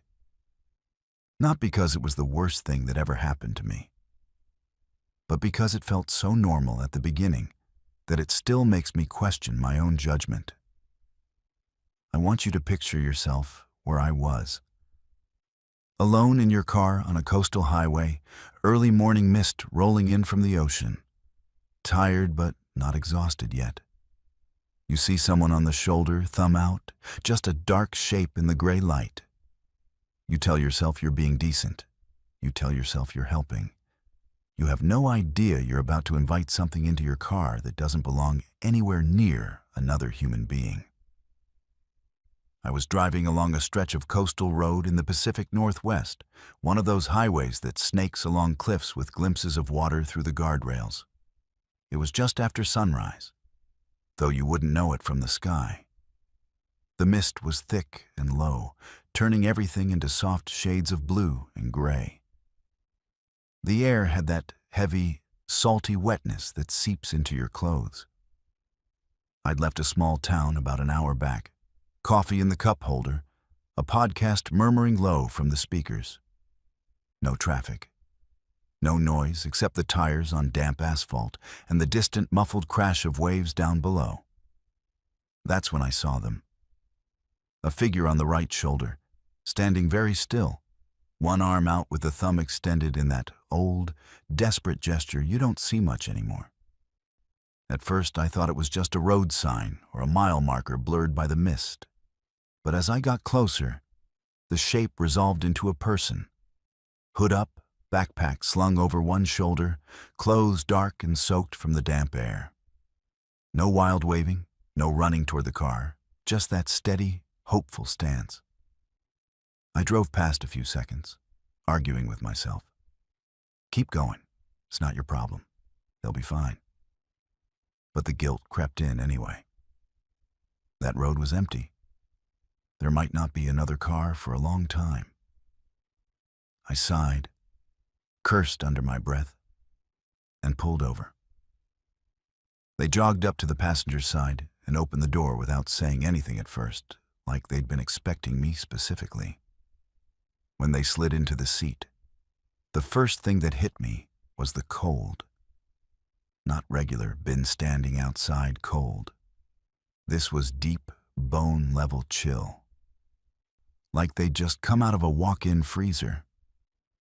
The air on their side of the car instantly felt different, denser somehow. They thanked me in this quiet, hoarse voice. Said they just needed a lift to the next gas station or junction, anything up the road. I glanced at their face. It was unremarkable. That's the part that bothers me now. I can't clearly remember their features. Not their eye color, not the exact shape of their nose or mouth. Just a general impression of a face that your brain would forget as soon as you looked away. We drove in silence at first, the car filling with the smell of wet fabric and something else underneath. Faint metal, like coins left too long in your hand. The mist seemed to thicken the farther we went, swallowing the edges of the road, softening the world into this dim, moving tunnel of gray. I turned the wipers up a notch and shut off the podcast, suddenly self-conscious about the cheerful voices chattering in the background. They thanked me again, said people didn't usually stop anymore, that most just stared and kept going. Their voice sounded like it hadn't been used in a long time. I asked the usual small-talk questions. "Where are you headed? Been out here long? You from around here?"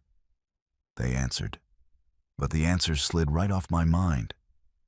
Even in the moment, it was like my brain couldn't hold on to the details. I remember something about got separated from someone and trying to get back before it gets worse. I remember them saying they'd been walking most of the night. But everything else blurs, like a dream you can't quite pull into focus after waking up. What I do remember clearly is when the radio started acting up. 1 second it was off. I hadn't touched it since they got in. The next, it crackled to life all on its own, volume low, tuned to a station I never listened to. Not music, not talk radio. Just a thin veil of static with faint voices buried deep underneath. As if a dozen conversations were happening all at once in some other room just beyond the wall. I reached out to turn it off. Embarrassed, muttering something about old wiring and automatic systems. Before my fingers touched the dial, my passenger said, very softly, "Just leave it." The way they said it stopped me. Not a request, not quite a command either. More like something between the two. I let my hand fall back to the wheel. The static continued, a soft, irregular hiss that ebbed and swelled with the movement of the car. Every so often, a few words would rise up out of it, too warped to be intelligible, but sharp enough to make my shoulders tense. It sounded almost like warnings, like traffic updates in a language I didn't know. The mist outside grew thicker. Visibility shrank to maybe a car length ahead.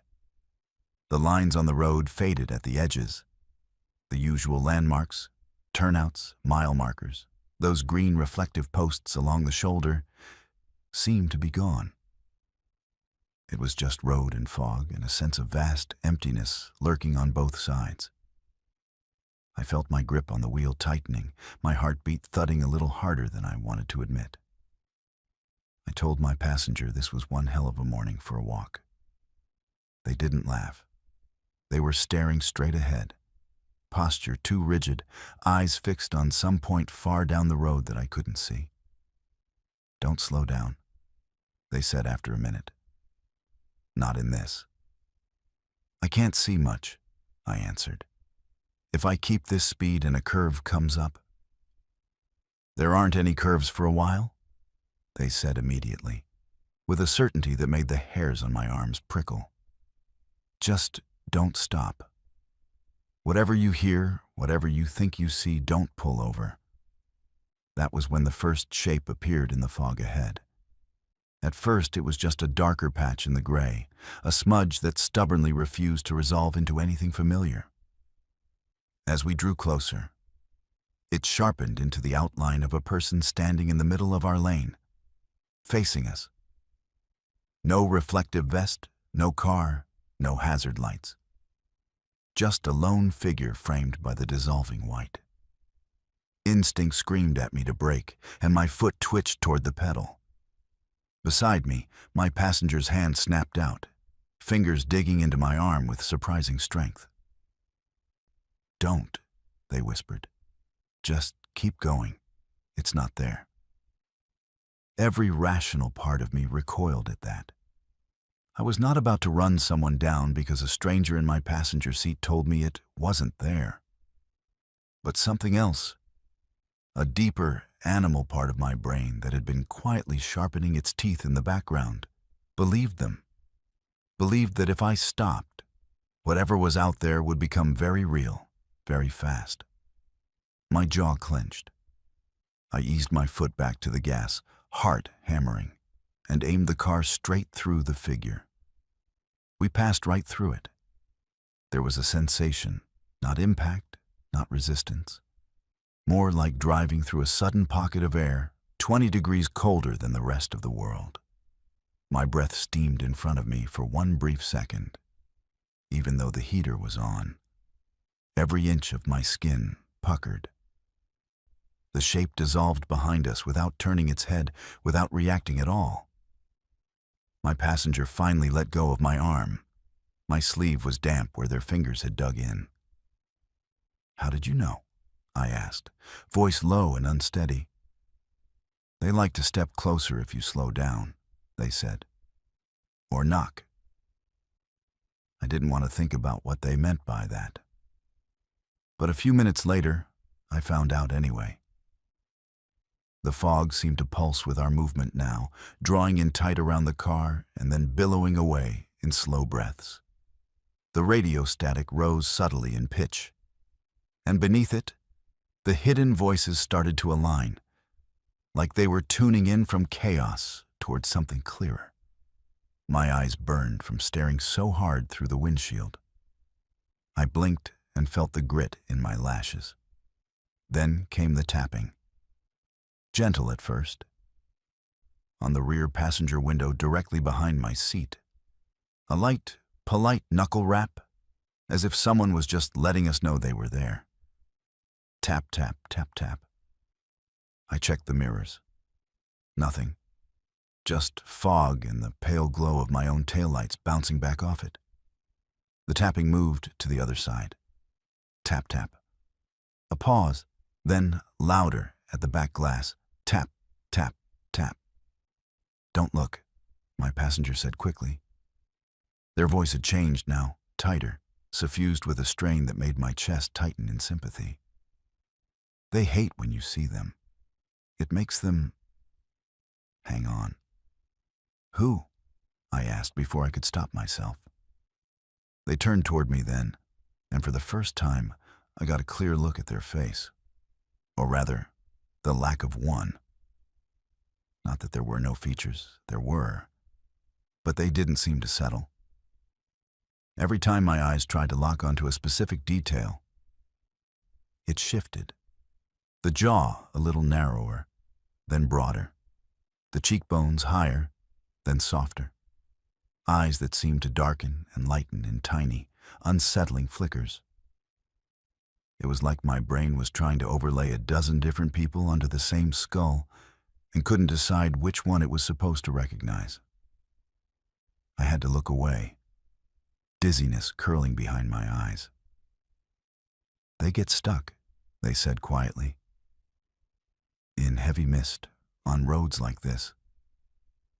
People who never quite finish their trip.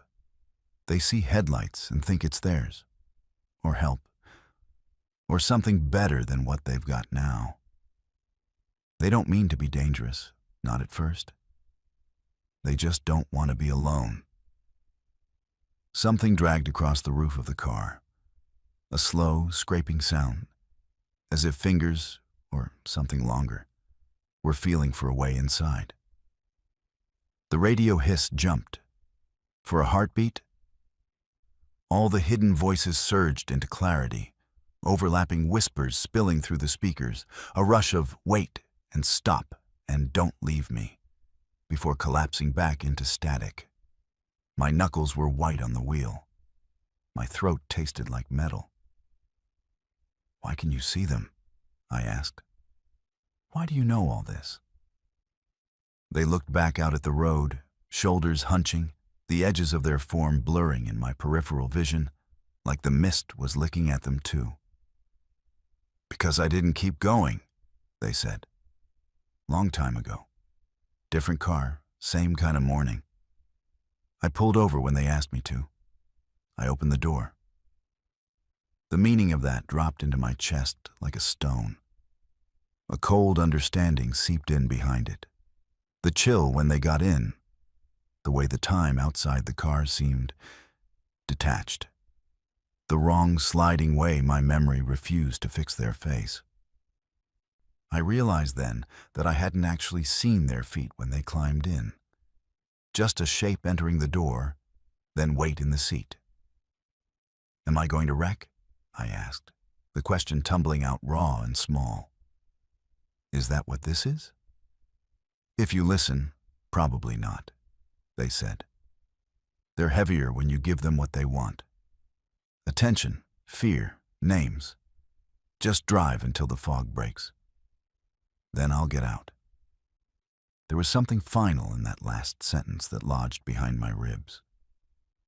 I didn't fully understand it, but my gut did.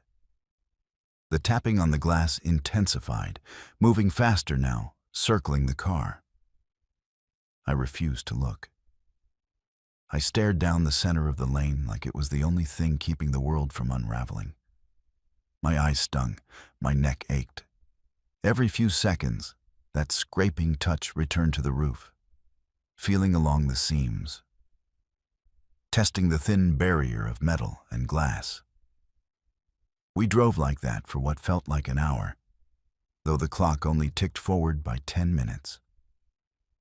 The mist began to thin almost imperceptibly, the gray light brightening by slow degrees. The voices in the static faded one by one, until only a faint, distant hiss remained. The tapping dropped away, leaving my ears ringing with phantom echoes. For the first time since they'd gotten into the car, I could see more than 2 car lengths ahead. Rock face on one side, guardrail on the other, and beyond that, a broken glimpse of dark, churning water far below. A blue sign emerged out of the clearing air up ahead. "Scenic overlook 1 mile." I felt something in the car ease, like tension lifting out of the very frame. My passenger exhaled. The temperature on their side of the cabin seemed to tick up a degree, losing that deep freezer edge.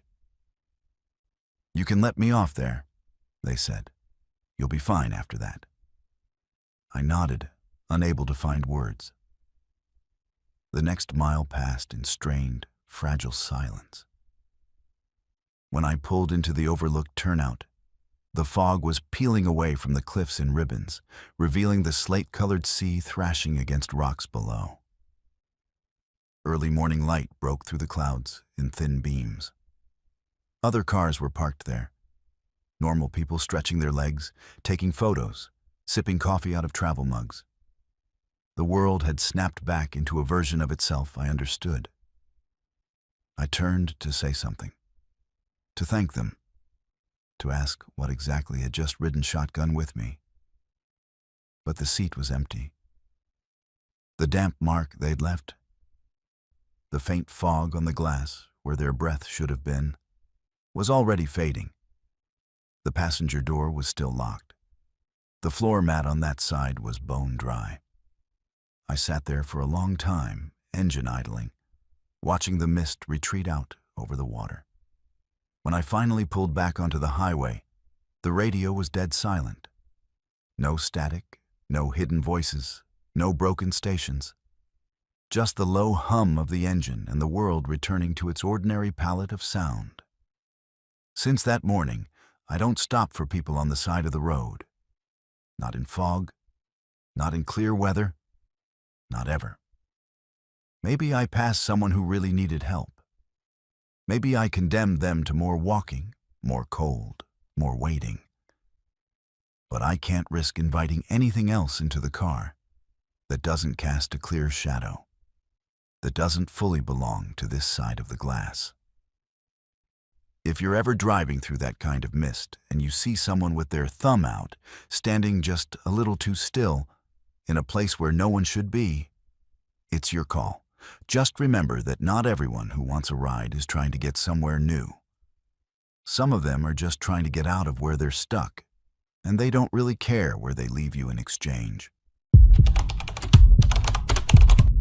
If If you and I were in a car right now, driving some quiet two-lane road with the windows cracked and the night pressing in, and you asked me the exact moment I stopped trusting my own memories, I'd start with a sound. Not a scream, not a crash. A soft, broken crying that didn't belong to anyone in my car. And a roadside memorial that somehow knew more about me than it should have. This was a few summers ago. Late July, the kind of evening where the sky hangs onto that last strip of orange forever, before finally giving up and going dark. I was cutting across back roads to avoid a long construction mess on the main highway. You know the kind of route. Google shows it as a thin gray line through nothing. But it cuts 20 minutes off your time, so you take it and tell yourself it'll be fine. The air was still. Heavy with the smell of cut hay and dust. Windows down, radio low, just me, the car, and that endless ribbon of cracked asphalt. I almost didn't notice the memorial the first time I passed it. Just a flash of white on the side of the road, a wooden cross half lost in tall weeds, a cluster of weather-faded plastic flowers leaning in the breeze. There was a little stuffed animal tied to it, limp and gray from sun and rain. The kind of thing you see, feel a quick ache in your chest for some strangers you'll never know, and keep going. But just as I was about to pass it fully, the radio cut out. 1 second, music. The next, a hiss of static, thin and sharp, and underneath it, just for a beat, a sound like a baby monitor picking up crying from another room. The noise was gone almost as soon as it appeared. The song came back, the road rolled on, and I told myself I'd imagined it. Maybe I hit a dead spot. Maybe someone nearby had some weird interference going, whatever. I shook it off and drove another 10, 15 minutes. The sky finally melted into real dusk. Fireflies started blinking in the fields. I remember thinking how oddly peaceful it was, how quiet. No other cars, no houses, no lights, except the narrow cone of my own headlights stretching ahead. That's when I saw the memorial again. Same side of the road, same crooked white cross, same wilted bundle of fake flowers, same sagging stuffed animal hanging from a bit of twine. I knew it was the same one because of the way one of the flower stems was broken, bent at an ugly angle, and the toy's one plastic eye was missing. You don't forget details like that, not when you've just told yourself you're leaving it behind. My hands tightened on the wheel. I checked the GPS, expecting to see a hairpin curve I'd missed or a loop in the route. The map showed a straight line, no turns, no circles. According to the little blue arrow, I was moving forward. As I passed the memorial the second time, the radio cut out again. Same pattern, full static like someone had ripped the signal away. But now the sound underneath was clearer. A thin, glitchy crying, layered with something else. The soft, intermittent crackle you hear on cheap baby monitors when someone shifts on the other end. Then a whisper.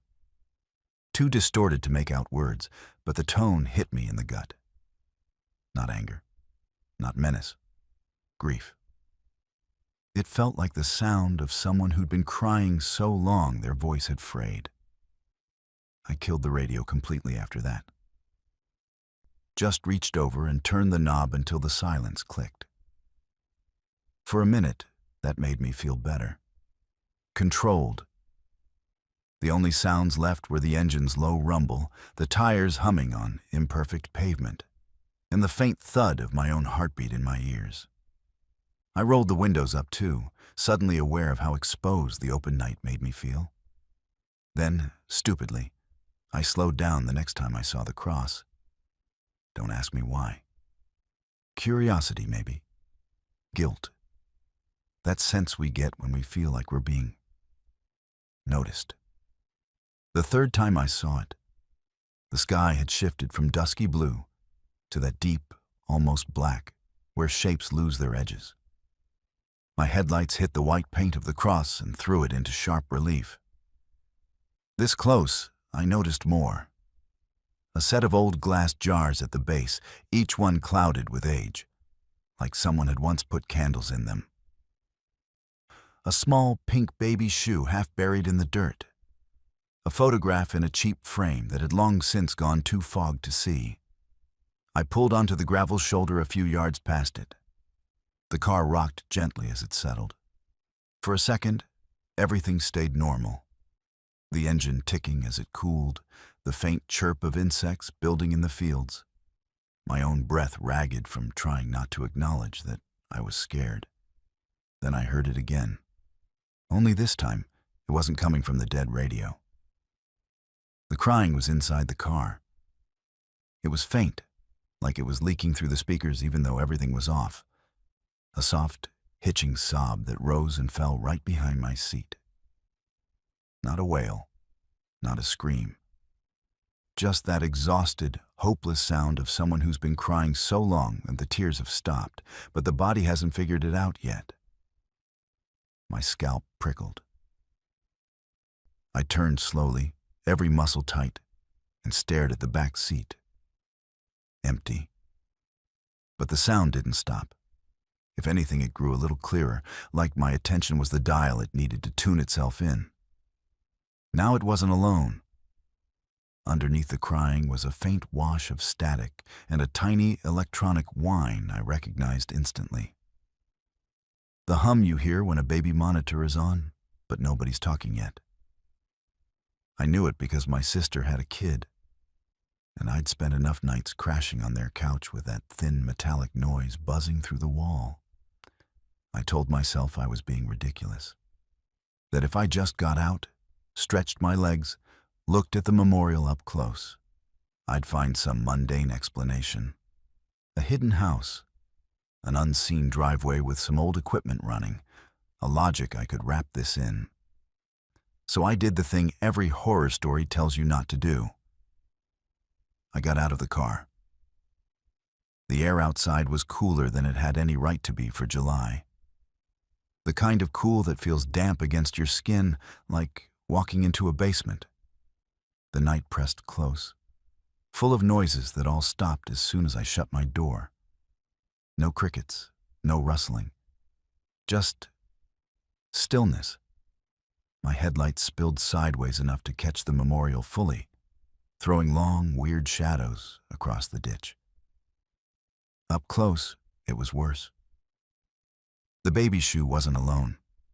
There were two of them, one upright, one on its side, both too small for anyone who'd ever walked.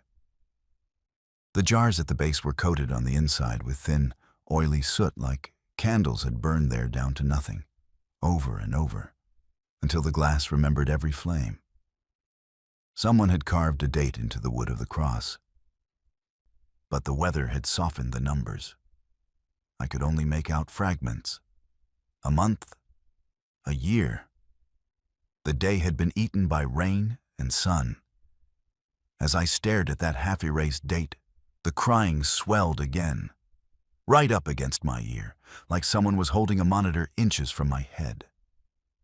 I spun around, heart in my throat. The road was empty in both directions, vanishing into darkness. My car sat quiet, its dashboard lights dim. The only glow around me came from my own headlights and the faint red of my taillights reflecting on the asphalt.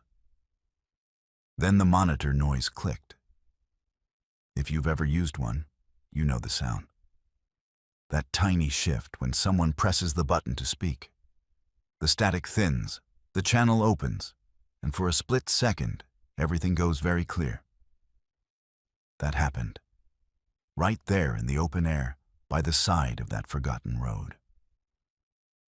The invisible line went live, and a voice, small, shaking, ragged, said a single word in my ear. Why? It wasn't angry. It wasn't accusing. It was worse than that. It was bewildered, lost. Like whoever was speaking couldn't understand how the world had moved on without them. That one syllable hit me harder than a scream could have. My throat locked. My eyes burned. Without meaning to, I whispered back, "I'm sorry." For what? I couldn't have told you. For them. For whoever had died here. For whoever had left the little shoes and the jars and the faded toy. For not stopping the first time. For stopping now. For everything. The air pressed tighter around me.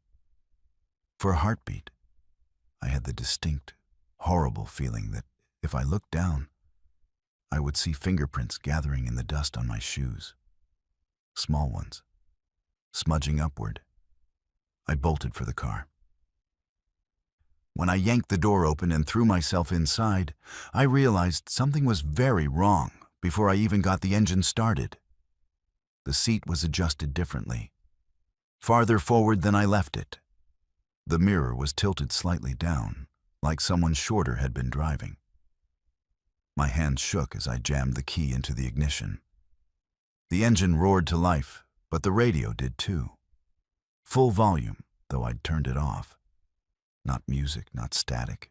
Voicemail. My own voice, echoing back at me in broken fragments, played over the speakers. Snatches of messages I recognized and others I didn't. Me leaving my sister a reminder. Me calling in sick to work one time. Me laughing, telling someone I'd be there in 10. They overlapped, skipping, rewinding in little jerks, voices layering into a confused echo chamber. Underneath, in every gap, the crying seeped back through. I slammed my palm against the radio, killing the sound mid-sentence. For a second, the car was so silent, I could hear my own blood rushing in my ears. Then, softly from the back seat, I heard the crackle hum of that invisible monitor again. The cushion dipped, just slightly, just enough for my peripheral vision to register movement in the rear view. I didn't look. I threw the car into drive and peeled away from the shoulder, gravel spitting under the tires. The memorial slid out of my headlights and vanished into the dark behind me. As I picked up speed, the pressure in the car eased by inches. The crying faded, but it didn't stop. It followed like a memory, like when you've heard a song too many times and the echo lingers after the music cuts. I didn't see the cross again after that. No matter how far I drove, no matter how many more miles of that road I covered, it never reappeared. Eventually, I hit a junction, bright and ugly with a gas station and a fast food place and harsh fluorescent lights. The normalcy of it hit me so hard, I almost laughed. Inside the gas station, under buzzing ceiling lights and background country music, I grabbed a drink just to have something to hold. At the counter, I asked the cashier, trying to sound casual, if there had been an accident on the back road. I described where I thought it was, the rough distance, the vague turnoff. Their expression went blank in that way people get when they're thinking about something they wish they could unknow. They nodded once, said, yeah, there'd been a bad one a few years back, a family, a baby. Locals had put up a memorial, came out for a while to light candles, then stopped. People still go out? I asked. Not really, they said. Folks say it's hard on them. They start remembering things that aren't theirs. I didn't ask what that meant. I didn't need to. I already knew. Since that night, there are memories in my head that do not belong to me. Flash images that come with no context. Tail lights flaring too close, a baby's car seat in my peripheral vision, a woman's hand slamming against a dashboard. The taste of pennies and burned rubber.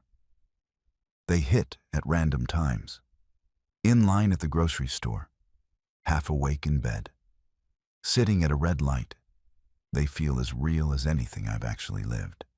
Maybe it's just my brain filling in the blanks, trying to make sense of a story I only brushed the edge of. Or maybe that roadside memorial didn't just hold flowers and shoes and soot. Maybe it was full of overflow, grief looking for somewhere to go. And I pulled over with my windows open and let it climb in. If you ever see one of those forgotten shrines on a dark, empty road and feel that tug to stop, to stand there and pay your respects, think carefully. Grief is heavy. Memories are sticky. And some places, once they start sharing theirs with you, don't give them back. You ever have something follow you without moving an inch? Not a car, not a person, but a voice that knows you so well it shouldn't exist? If we were parked somewhere dark right now, engine ticking, your hands still on the wheel, this is the story I'd tell you. The one that ruined the sound of a CB radio for me forever. Because after that night, every time I hear another driver's voice cut through the static, a part of me wonders if it's really coming from where it says it is, or from just behind me. I've been running a rig for a long time. Long enough that the highway feels more like home than any apartment I've ever rented. There's a comfort in the routine of it. Miles, markers, familiar truck stops, the low company of voices drifting through the CB at 2 a.m. when the world feels thin. That night, I was hauling through a stretch of Appalachia, all rolling black hills and narrow curves, the kind of road where the trees lean in close and your headlights feel swallowed instead of helpful. It was full dark, moon hiding behind thick cloud, only the yellow lines and the occasional reflector keeping me anchored to the asphalt. I'd been awake too long, I'll admit that.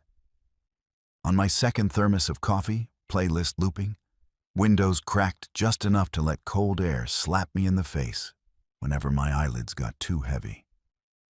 Somewhere past midnight, the chatter on the radio thinned out. Drivers peeled off to sleep or turned their sets down. For a while, it was just the soft hiss of open channel, my tires humming, the occasional rattle when the trailer hit a rough patch.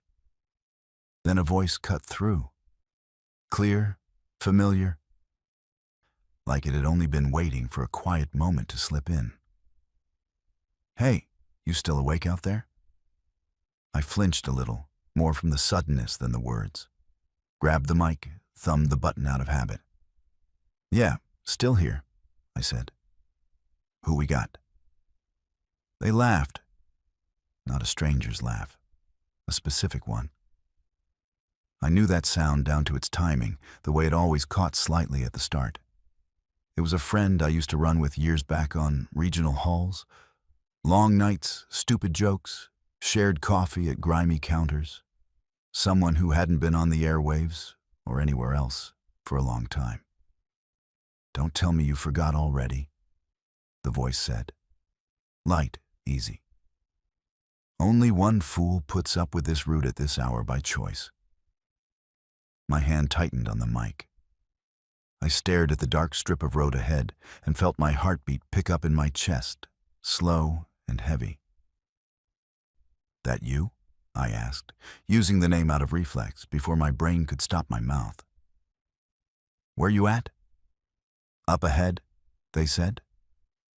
"Been watching your lights for a while. Thought you were going to fall asleep and park it in a ditch if I didn't say something." I swallowed. My eyes flicked to the GPS on the dash, just my icon, crawling along a lonely stretch of highway. No other trucks close enough to ping. "You running this lane tonight?" I asked, trying to sound casual. "Didn't know you were still out here." "Yeah, well," they answered, voice dropping a little softer. "Some of us never really leave, do we?" The thing about grief is that it carves out a space in you.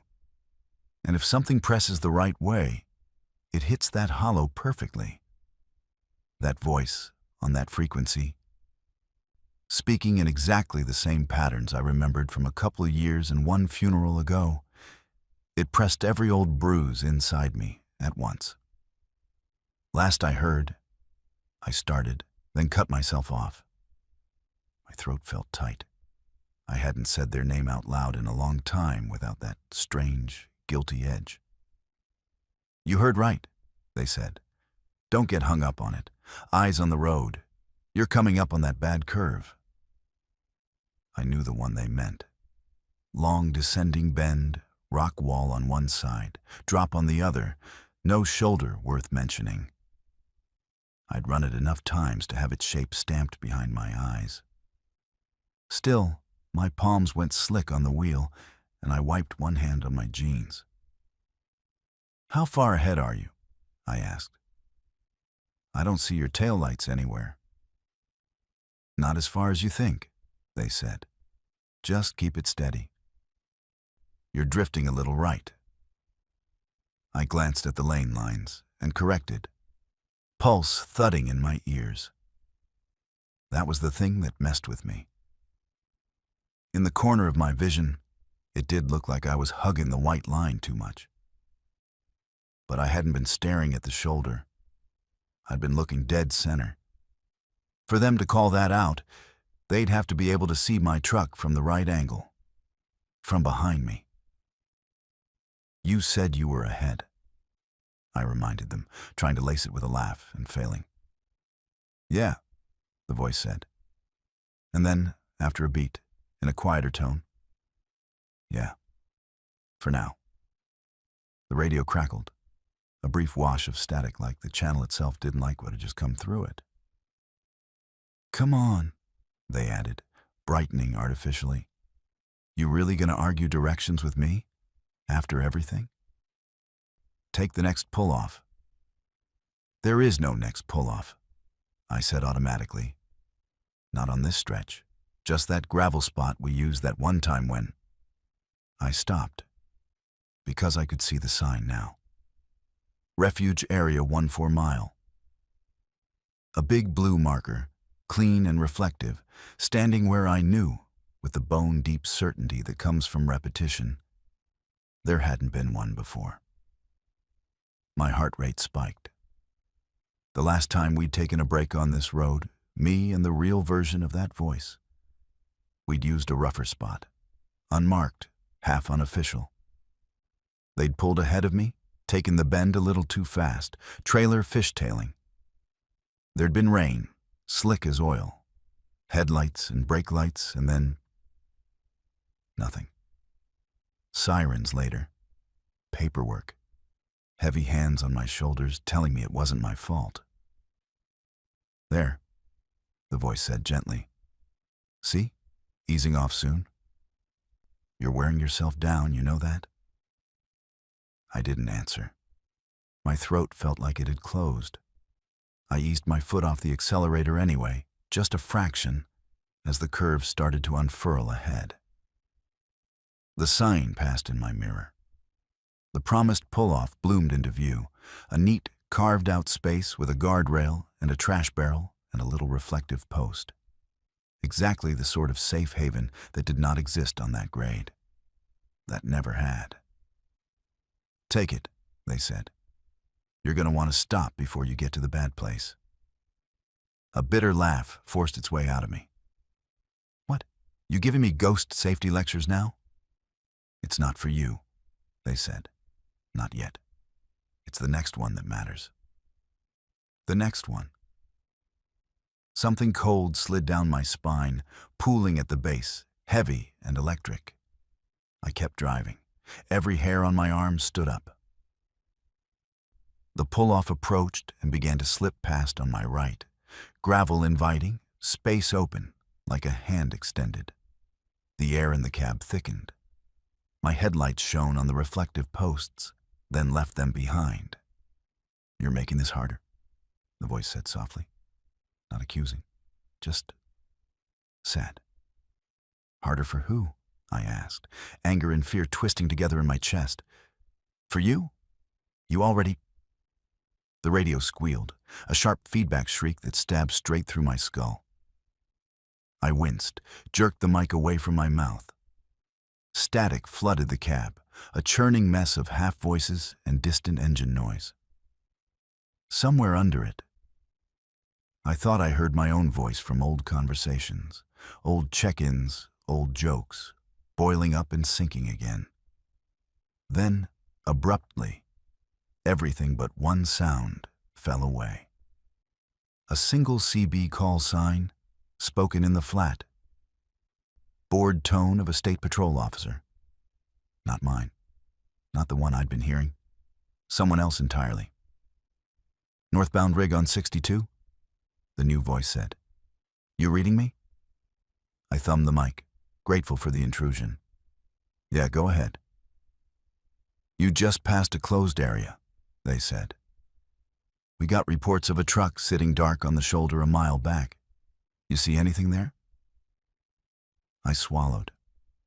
My eyes flicked to the mirror, though I knew I'd see nothing but the bending darkness and the faint glow of my own taillights on the guardrail. No pull-off now, no carved-out safe space. Just continuous rock and the skeletal silhouettes of trees. "Negative," I said. Didn't see any truck. A pause. Papers rustling faintly on their end. "Copy that. If you spot anything down, let us know." "Dispatch is saying we lost contact with a driver on this stretch about 10 minutes ago. Last ping just before that grade." My mouth went dry. 10 minutes ago was about when the familiar voice had cut in. I didn't answer immediately. My hand had gone numb around the mic. "I'll keep an eye out," I managed. "Appreciate it," the trooper said, and their voice clicked off, leaving me alone on the channel again. Except I wasn't alone. A moment later, my friend's voice slid back in, softer now, worn at the edges. "See?" they said. "It's always the next one. You're fine. You always were. That's not the part I can fix." My chest hurt. My palms were slick. Every part of me wanted to fling the radio out the window, to kill the power, to pretend none of this was happening. Instead, I found myself gripping the mic like it was the only tether I had to something real. "What are you doing here?" I whispered. "What do you want from me?" A long breath came through the speaker, crackly but steady. "You remember that night," they said. "You on my tail, me in too much of a hurry. Rain coming down sideways, that curve. You called in the wreck. You climbed down the embankment before anyone else got there. You held on until they pulled me out. You said you were sorry like it was your fault I went over." My vision blurred for a second. The road shimmered. I blinked hard, forcing the yellow lines to snap back into focus. "You always were dramatic," they added, something like humor ghosting through the words. "You apologized to a body, 'cause that's all that was left by then." "That's not funny," I said. My voice came out rougher than I meant. "You died on my radio. I heard it cut. I heard—" "I know what you heard," they interrupted gently. "Point is, you can't stop the ones who are already gone. You can only keep from joining them. That pull-off you just passed, that's where they go now. The ones who don't listen, the ones who slam the brakes when they hear something behind them and forget the curve ahead." I realized then why they'd said up ahead and behind in the same breath. I realized the only place they could be, if any of this was real, if any of it made the slightest pinky sense of twisted logic, was tethered to that one fatal stretch. Not moving forward, not moving back, just stuck. "You warning me," I said slowly, "or using me?" They laughed, and this time the sound was empty enough to make my stomach twist. "Why not both?" they said. "You keep your wheels straight. You keep your eyes on what's in front of you. Maybe you say a word when someone asks about this road at the diner. Maybe you tell them not to ride their brakes on a wet night. And me?" The radio crackled, softer now, as if they were stepping away, even though no one was physically anywhere. "I get to talk to somebody who still answers when I call. For a while." The grade leveled out. The trees thinned. A distant cluster of lights appeared ahead. A truck stop, small but bright, thrown like a lifeline into the dark.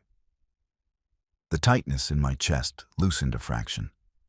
I signaled out of habit, even though there was no one to see, and felt the trailer settle as I eased off the throttle. "You going to be there?" I asked. I don't know why. The question just fell out. "Up the road?" At the stop. Silence stretched. For a second, I thought the connection had finally died, that maybe whatever weird allowance had been made for this conversation was over. Then, faintly, "No," they said. "That's yours. It's just you from here on out." The speaker popped. The low underlying hiss faded. Channel went dead, so clean it felt surgical. I pulled into the truck stop and parked under the glare of sodium lights, grateful for the ugliness of it. The cracked pavement, the buzzing sign, the normality of other rigs sitting heavy and quiet in their slips. Inside, drivers talked, laughed, complained about dispatch. Radios murmured from booths. Coffee tasted like burnt reassurance. When I got back in my truck, I turned the CB on again. Nothing but the usual noise. Weather reports, bored jokes, warnings about a speed trap near mile whatever. I waited, hands hovering over the mic, listening for a voice I knew better than some of my living friends. It never came. You can chalk it up to exhaustion, if that makes you feel better. Say I nodded off and dreamed a conversation I needed to have. Say the sign was always there and I just never noticed. Say grief is a powerful ventriloquist. I won't argue. But if you ever run that stretch of road on a bad night, and your radio crackles, and someone with a voice you miss tells you to keep going, to watch your line, to skip the empty-looking pull-off that shouldn't be there, do yourself a favor. Listen. And whatever you hear breathing behind you, whatever old ghosts reach out from the speaker, don't take your eyes off the curve ahead. If you're still here after everything you've heard so far, if you've made it through all those miles and all those stories, then you're the kind of person who can sit with what I'm about to tell you. Because this isn't about something chasing my car or a voice on the radio. This one is about the moment I realized the road itself had an opinion about whether I should be on it. And the worst part is, it didn't show me by scaring me off. It did it by inviting me in.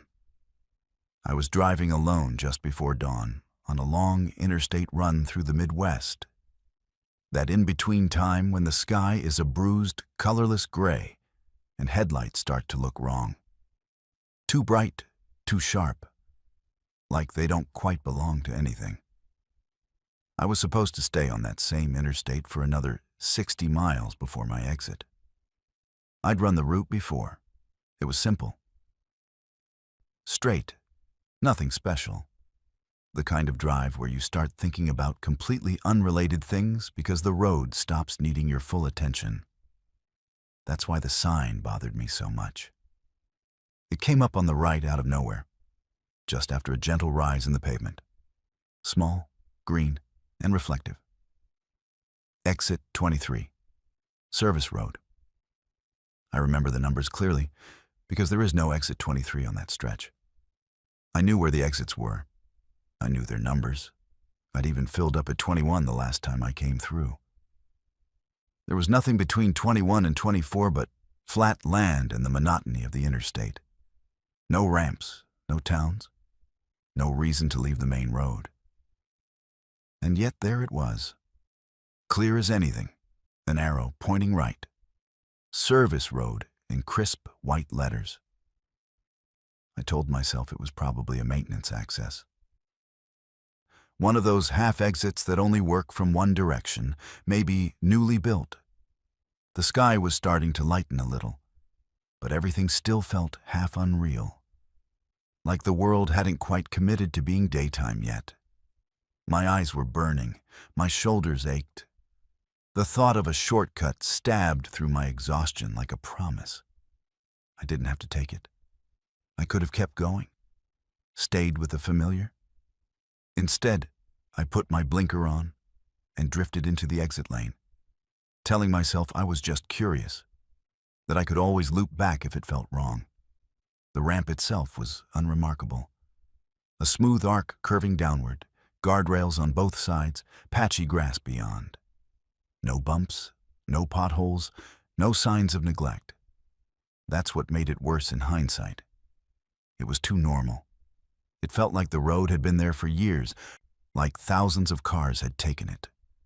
The ramp dropped me onto a two-lane highway heading east. No sign telling me where it went. No mileage marker. Just a yellow line down the center and long, empty fields on either side, stretching into the morning haze. I drove. For the first few minutes, it almost felt like a good decision. The road was in better shape than the interstate. No construction zones, no traffic. The air through the cracked windows smelled fresher, carrying damp earth and the faint sweetness of cut crops. I watched the sky brighten in increments, the horizon blurring from purple to gray to the barest hint of blue. Then I realized my GPS had no idea where I was. The little arrow sat on a gray background, no road indicated beneath it, just an anonymous mass of nothing. The voice that usually piped up with instructions stayed silent. When I zoomed out, the map showed the interstate I'd left, my path ending cleanly at that point. Then blankness where the new road should be, as if I'd driven off the edge of what my device believed existed. I tried to shrug it off. Old software, maybe. Maybe they'd built a new connector that hadn't made it into the maps. That happens, right? But as I watched, the icon representing my car didn't move smoothly forward like it usually did. It jittered, jumped, twitched half an inch this way, half an inch that way, like it wasn't sure which direction to commit to.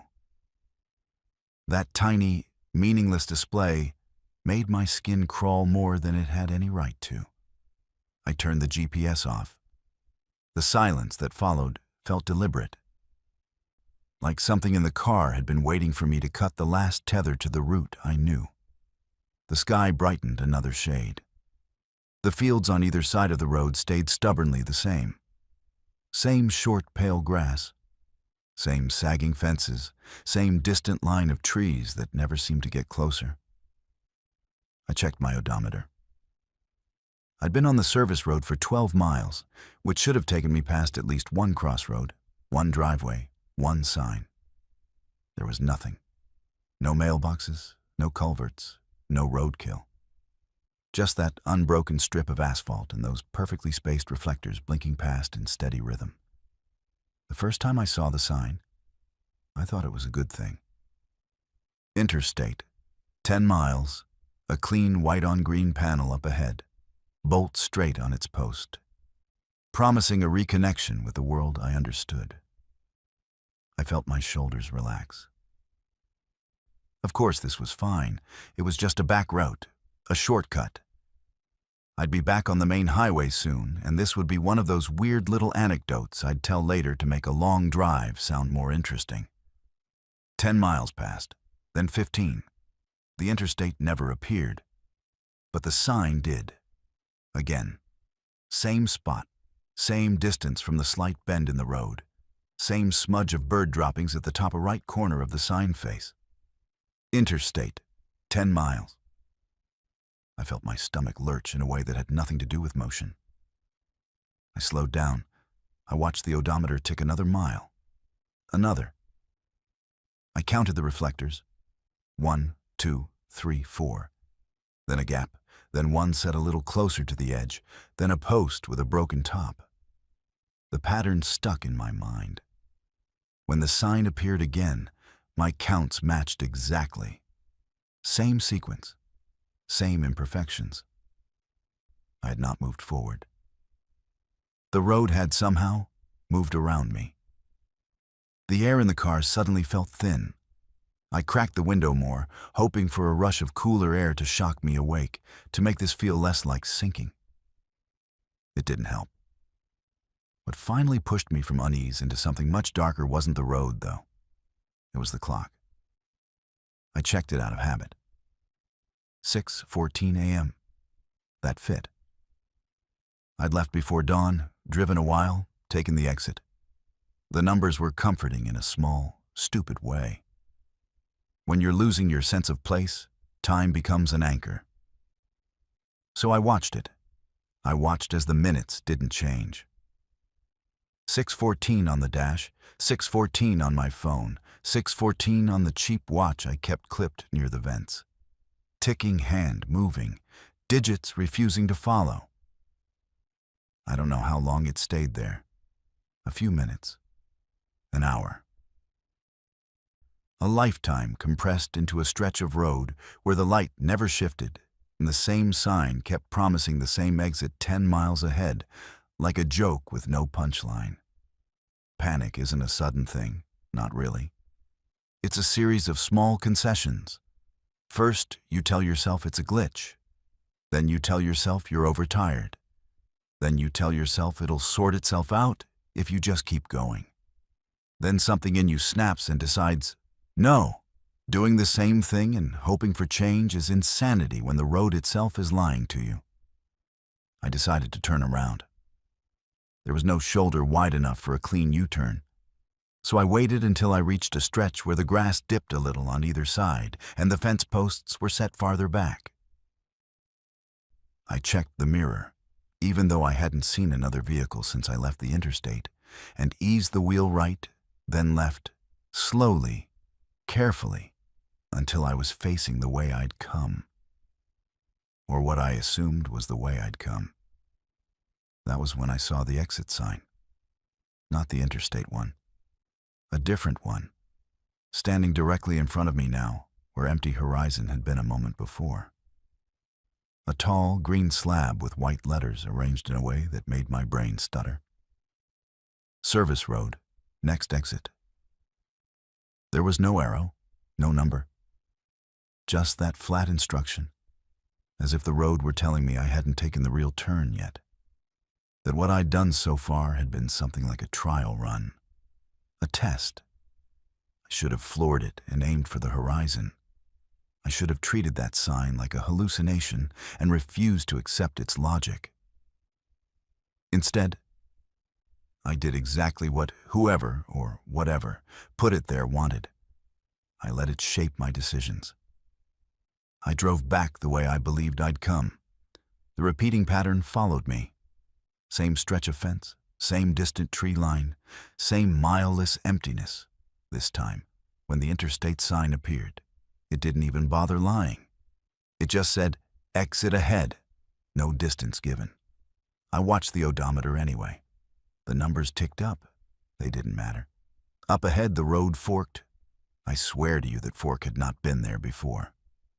Two asphalt tongues, identical in width and condition, split left and right, each curving gently out of sight. No signage, no markings, nothing to indicate which way led back to anything real. As I approached, my headlights picked up something written directly on the asphalt where the fork began. At first, in the washed-out glare, it looked like random grime. As I rolled closer, the letters resolved. Welcome back. They weren't spray-painted. They weren't chalk. They were darker than the road around them, as if the surface had been worn by repeated passage in the shape of those words, like countless tires had pressed them in over and over until the phrase became part of the material. I stopped the car. My hands were shaking. The engine idled, a too loud, too normal sound in a place that seemed to have no room left for normal. I tried to think logically. If both roads were the same, it didn't matter which I picked. If they weren't, there was no information to help me choose. Flip a coin.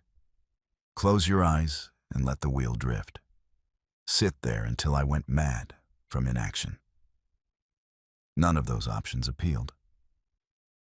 In the end, What pushed me to move wasn't some sudden flash of insight.